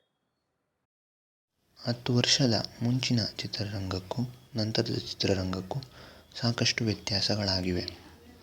ನೀವು ಕಂಡಂತೆ ಇದಕ್ಕೆ ಕಾರಣ ಮತ್ತು ಪರಿಹಾರ? ತಂತ್ರಜ್ಞಾನ ಯಾವಾಗಲೂ ಬೆಳೀತಾ ಹೋಗ್ತದೆ. ಇವತ್ತಿನ ಡಿಜಿಟಲ್ ಎರಾ ಏನಿದೆ, ಡಿಜಿಟಲ್ ಯುಗ ಅಂತ ಏನು ಕರೀತಾ ಇದ್ದೀವಿ, ಸಿನಿಮಾವನ್ನು ಬಹಳ ಹತ್ತಿರವಾಗಿಸ್ಬಿಟ್ಟಿದೆ. ಯಾರು ಬೇಕಾದರೂ ಏನು ಬೇಕಾದರೂ ಮಾಡಬಹುದು. ಆ ನೋಮ್ಯಾನ್ಸ್ ಲ್ಯಾಂಡ್ ಆಗಿಬಿಟ್ಟಿದೆ ಸಿನಿಮಾ. ಇದರಿಂದಾಗಿ ನಿಜವಾಗಿಯೂ ಎಲ್ಲರಿಗೂ ಅದು ಕೈಗೆ ಎಟಕುವಂತಹ ಒಂದು ವಸ್ತುವಾಗಿದೆ. ಅದರಿಂದಾಗಿ ಬಹಳಷ್ಟು ಉತ್ತಮವಾದಂತಹ ಕೆಲಸ ಕೂಡ ಸಾಧ್ಯ ಇದೆ. ಹಾಗೆಯೇ ಕೇವಲ ತಂತ್ರಜ್ಞಾನದಿಂದ ಮಾತ್ರ ಎಲ್ಲವೂ ಸಾಧ್ಯ ಇಲ್ಲ ಅನ್ನೋದನ್ನು ಅರ್ಥ ಮಾಡ್ಕೊಳ್ಳಿ. ಸಿನಿಮಾ ನೀಡ್ಸ್ ಎ ಪ್ರಿಪರೇಷನ್, ಒಂದು ಸಿದ್ಧತೆ, ಒಂದು ಶಿಕ್ಷಣ. ಅದರ ಮುಖಾಂತರ ಸಿನಿಮಾವನ್ನು ತಗೊಂಡಾಗ ಅದಕ್ಕೊಂದು ಬದ್ಧತೆ ಇರ್ತದೆ. ಯಾವಾಗ ಶಿಕ್ಷಣ ಮತ್ತು ಸಿದ್ಧತೆ ಇರಲು ಅಲ್ಲಿ ಬದ್ಧತೆ ಇರೋಲ್ಲ. ಈಗ ಆಗ್ತಾ ಇರೋದು ಅದೇನೆ. ಮೊಟ್ಟ ಮೊದಲು ಸಿನಿಮಾ ಬಂದಾಗ, ಅಂದರೆ ಕ್ಯಾಮ್ರಾ ಬಂದಾಗ ಯಾವ ರೀತಿ ಅದು ಯಾತಕ್ಕಾಗಿ ಇದೆಯಾ, ಏನಾಗುತ್ತೆ ಅದು ಏನೂ ಗೊತ್ತಿಲ್ಲದಂತಹ ಕಾಲದಲ್ಲಿ ಎಲ್ಲರೂ ಬಳಸೋದಕ್ಕೆ ಪ್ರಯತ್ನ ಪಡ್ತಾ ಇದ್ರಲ್ಲ, ಇದು ಹೀಗೆ, ಇದು ಹೀಗೆ ದಾಖಲಿಸೋಕೆ ಮಾತ್ರ ಇಲ್ಲ, ಅದು ದಾಖಲಿಸೋಕಷ್ಟೇ ಅಲ್ಲ, ಅದರ ಮುಖಾಂತರ ಒಂದು ಆರ್ಟ್ ಫಾರಮ್ ಆಚೆ ಬರ್ತಾ ಇದೆ. ಆರ್ಟ್ ಫಾರಮ್ ಅಂತ ಇಲ್ಲ, ಇದು ಆರ್ಟ್ ಫಾರಮ್ ಅಲ್ಲ, ಇದರಿಂದ ಒಂದು ವಾಣಿಜ್ಯವನ್ನು ನಾವು ಮಾಡುವುದು, ಕಮರ್ಷಿಯಲ್ ಫಾರಮ್ ಇದೆ ಅಂತ. ಸೊ ಹೀಗೆ ಯಾವ ರೀತಿ ಸಿನಿಮಾ ಕೇವಲ 100 ವರ್ಷಗಳಲ್ಲಿ ತನ್ನ ಇತಿಹಾಸದಲ್ಲಿ ಒಂದು ಅದ್ಭುತವಾದ ಒಂದು ಕ್ರಿಯೇಟಿವ್ ಎಲಿಮೆಂಟ್ ಆಗಿ ಮತ್ತು ಅದ್ಭುತವಾದ ಒಂದು ವಾಣಿಜ್ಯವಾಗಿ ಮಾಡ್ತೋ, ಹಾಗೆ ಇವತ್ತು ಅದು ಒಂದು ದೊಡ್ಡ ಇಂಡಸ್ಟ್ರಿಯಾಗಿ ಬೆಳೆದಿದೆ. ಇಂಡಸ್ಟ್ರಿ ಅಂದ ಕೂಡಲೇ ಅದಕ್ಕೆ ಬೇಕಾದಂತಹ ಎಲ್ಲ ರೀತಿಯ ಡಿಮ್ಯಾಂಡ್ಗಳಿರ್ತವೆ. ಆದರೆ ಅದೊಂದು ಕಲೆ ಕೂಡ ಅನ್ನೋದನ್ನು ಅರ್ಥ ಮಾಡಿಕೊಂಡಾಗ, ಈ ಕಲೋದ್ಯಮವನ್ನು ಪೋಷಿಸುವಂತಹ ಕೆಲಸಕ್ಕೆ ಬಂದಾಗ ಕೆಲವು ಬದ್ಧತೆಗಳು ಬೇಕೇ ಬೇಕಾಗ್ತದೆ. ಈಗ ಬದ್ಧತೆಗಳು ಕಮ್ಮಿ ಆಗ್ತಾ ಇದೆ ಅನ್ನೋ ಮಾತನ್ನು ಹೇಳ್ತಾ, ತಂತ್ರಜ್ಞಾನವೇ ಸಿನಿಮಾ ಅಲ್ಲ, ಆ ತಂತ್ರಜ್ಞಾನವೇ ಒಂದು ಕಲೆ ಅಲ್ಲ, ಅದನ್ನು ಉಪಯೋಗಿಸಿದಾಗ ನೀನು ಕೊಡುವಂತಹ ಅನುಭವ ಏನಿದೆ ಅದರ ಮುಖಾಂತರ ಇದರ ಕಲೆಯ ಸಾಧ್ಯತೆಗಳನ್ನು ಗುರುತಿಸಿಕೊಳ್ಳಿ. ಸೊ ಈ ದೃಷ್ಟಿಯಲ್ಲಿ ಪ್ರತಿಯೊಬ್ಬ ಕ್ಯಾಮರಾ ಹಿಡಿದ ವ್ಯಕ್ತಿಯ ಜೊತೆಯಲ್ಲೂ ಒಂದು ಸಾಮಾಜಿಕವಾದಂತಹ ಬದ್ಧತೆ ಇದೆ ಅನ್ನೋದನ್ನು ಅರ್ಥ ಮಾಡಿಕೊಂಡಾಗ ಈ ಕಲೆ ಉದ್ಯಮವಾಗುವ ಪರಿ ಕೂಡ ಚೇಂಜ್ ಆಗ್ತದೆ. ಸೊ ಆ ದೃಷ್ಟಿಯಲ್ಲಿ ಈ 10 ವರ್ಷಗಳಲ್ಲಿ ಒಂದು ದೊಡ್ಡ ಚೇಂಜ್ ಅಂತ ಏನು ಕಂಡಿದ್ದೇವೆ ನಾವು, ಡಿಜಿಟಲ್ ಚೇಂಜ್, ಅದರ ಸಾಪೇಕ್ಷ ಉಪಯೋಗ ಆಗಬೇಕಾದ್ರೆ, ಅದು ನಿಜವಾಗಿಯೂ ಸದುಪಯೋಗ ಆಗಬೇಕಾದ್ರೆ ಅದರ ಬಗ್ಗೆ ಕಾಳಜಿ ಮತ್ತು ಬದ್ಧತೆ ಇರುವಂತಹವರು ಕೆಲಸ ಮಾಡಬೇಕು. ಅದು ಮುಖ್ಯ ಅಂತ ನನ್ನ ಅನಿಸಿಕೆ. ದೇಶದ ಹಿರಿಯ ನಾಗರಿಕರಾಗಿ ಸಮಾಜಕ್ಕೆ ನಿಮ್ಮ ಸಂದೇಶವೇನು? ಮೊದಲನೇದಾಗಿ ಹಿರಿಯ ನಾಗರಿಕ ಅಲ್ಲ, ನಾನು ನಾಗರಿಕ. ಯಾಕೆ ನನಗಿಂತ ಹಿರಿಯರು ಸಾಕಷ್ಟು ಜನ ಇದ್ದಾರೆ. ಯಾರಾದರೂ ವಯಸ್ಸಿನಲ್ಲಿ ಹಿರಿಯರಾಗ್ತಾ ಇದ್ದಾರೆ, ಬಹಳ ಜನ ವಯಸ್ಸಿನವರು ಇದ್ದಾರೆ ಇಲ್ಲಿ. ಆದರೆ ಒಂದು ಸಮಾಜ ತನ್ನನ್ನು ತಾನು ಆರೋಗ್ಯವಂತ ಸಮಾಜ ಅಂತ ಕರ್ಕೊಳ್ಳೋದು ಯಾವಾಗಪ್ಪ ಅಂತಂದರೆ, ಪ್ರತಿಯೊಬ್ಬನಿಗೂ ಬದುಕುವ ಹಕ್ಕಿದೆ ಅನ್ನೋದನ್ನು ಅರಿತುಕೊಂಡಾಗ ಮನುಷ್ಯ ಇನ್ನೊಬ್ಬ ಮನುಷ್ಯನನ್ನು ಅದನ್ನು ನನ್ನ ಹಾಗೆ ಮನುಷ್ಯ ಅನ್ನೋದನ್ನು ಅರಿತುಕೊಂಡ. ಇದು ಎಲ್ಲಿವರೆಗೂ ಸಾಧ್ಯವಿದೆ ಅಲ್ಲಿವರೆಗೂ ಎಷ್ಟೇ ಸಮಾಜ ಸುಧಾರಕರು ಬಂದರು, ಎಷ್ಟೇ ಸಾಮಾಜಿಕ ಸುಧಾರಣೆಗಳಾದರೂ ಕೂಡ ಈ ತಾರತಮ್ಯ ಮನುಷ್ಯನನ್ನು ನಿಧಾನವಾಗಿ ಕೆಳಕೊಂಡು ಹೋಗ್ತಾನೇ ಇರುತ್ತೆ. ಅವನಿಗೆ ನೆಮ್ಮದಿ ಅನ್ನೋದೇ ಬದುಕು ಸಹನೀಯವಾಗಬೇಕಾದ್ರೆ ನೀವು ನಿಮಗೆ ಹೇಗೆ ನೋವಾಗುತ್ತೋ ಇನ್ನೊಬ್ಬರಿಗೂ ಹಾಗೇ ನೋವಾಗುತ್ತೆ, ನಿಮಗೆ ಹೇಗೆ ಸಂತೋಷ ಆಗುತ್ತೋ ಇನ್ನೊಬ್ಬರಿಗೂ ಹಾಗೆ ಸಂತೋಷ ಆಗುತ್ತೆ. ಆದ್ದರಿಂದ ಅವನನ್ನು ನನ್ನ ಹಾಗೆ ಕಾಣೋಣ ಅನ್ನುವಂತಹ ವಿಚಾರವನ್ನು ಕೈಗೂಡಿಸಿಕೊಳ್ಳಿ. ಯಾವುದೇ ರೀತಿಯ ತಾರತಮ್ಯ ಇಲ್ಲದಿದ್ದಷ್ಟು ಮನುಷ್ಯ ನೆಮ್ಮದಿಯಾಗಿರ್ತಾನೆ.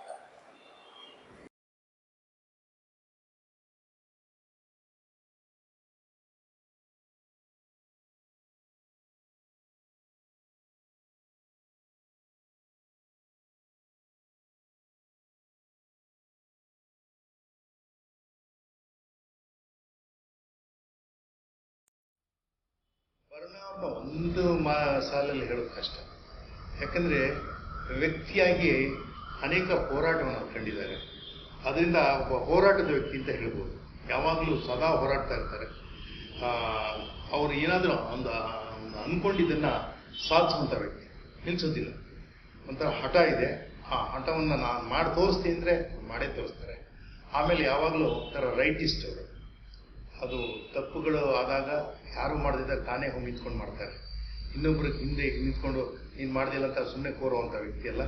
ಹಾಗಾಗಿ ಅವ್ರಿಗೆ ಯಾವುದೇ ಒಂದು ಕೆಲಸದಲ್ಲಿ ಅಚ್ಚುಕಟ್ಟು ಕಾಣಬೇಕು. ಅದರಲ್ಲಿ ಬಹುಶಃ ನಮ್ಮ ನಾಟಕದಲ್ಲಿ ನಾನು ಭಾಳ ಹತ್ತಿರದಿಂದ ಕಂಡಿದ್ದ ವಿಚಾರ. ಅವ್ರನ್ನ ಒಂದೇ ಮಾತಿನಲ್ಲಿ ಹೇಳಬೇಕು, ಒಂದೇ ವಾಕ್ಯದಲ್ಲಿ ಹೇಳಬೇಕು ಅಂದರೆ ಈಸ್ ಎ ಬಾರ್ನ್ ಫೈಟ್, ಒಬ್ಬ ಹುಟ್ಟು ಹೋರಾಟಗಾರ ಅಂತ ಹೇಳೋದಕ್ಕೆ ನಾನು ಇಚ್ಛೆ.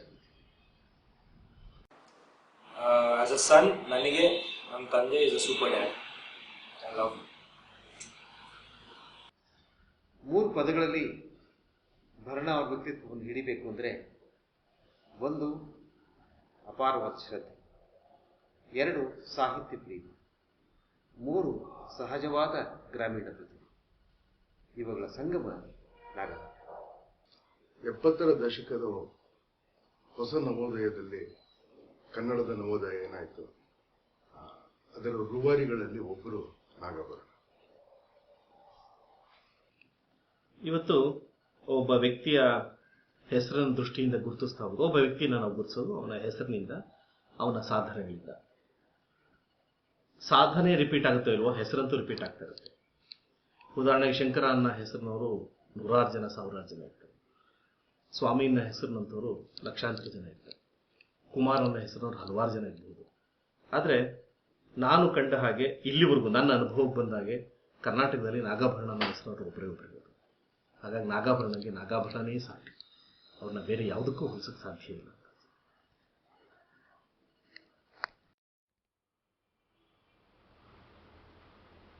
ನಾಗಾಭರಣ ಅಂದರೆ ಕನ್ನಡ ರಂಗಭೂಮಿಗೆ, ಕನ್ನಡ ಸಿನಿಮಾಕ್ಕೆ, ಕನ್ನಡ ಕಿರುತೆರೆಗೆ ಅಪರೂಪದ ಆಭರಣ.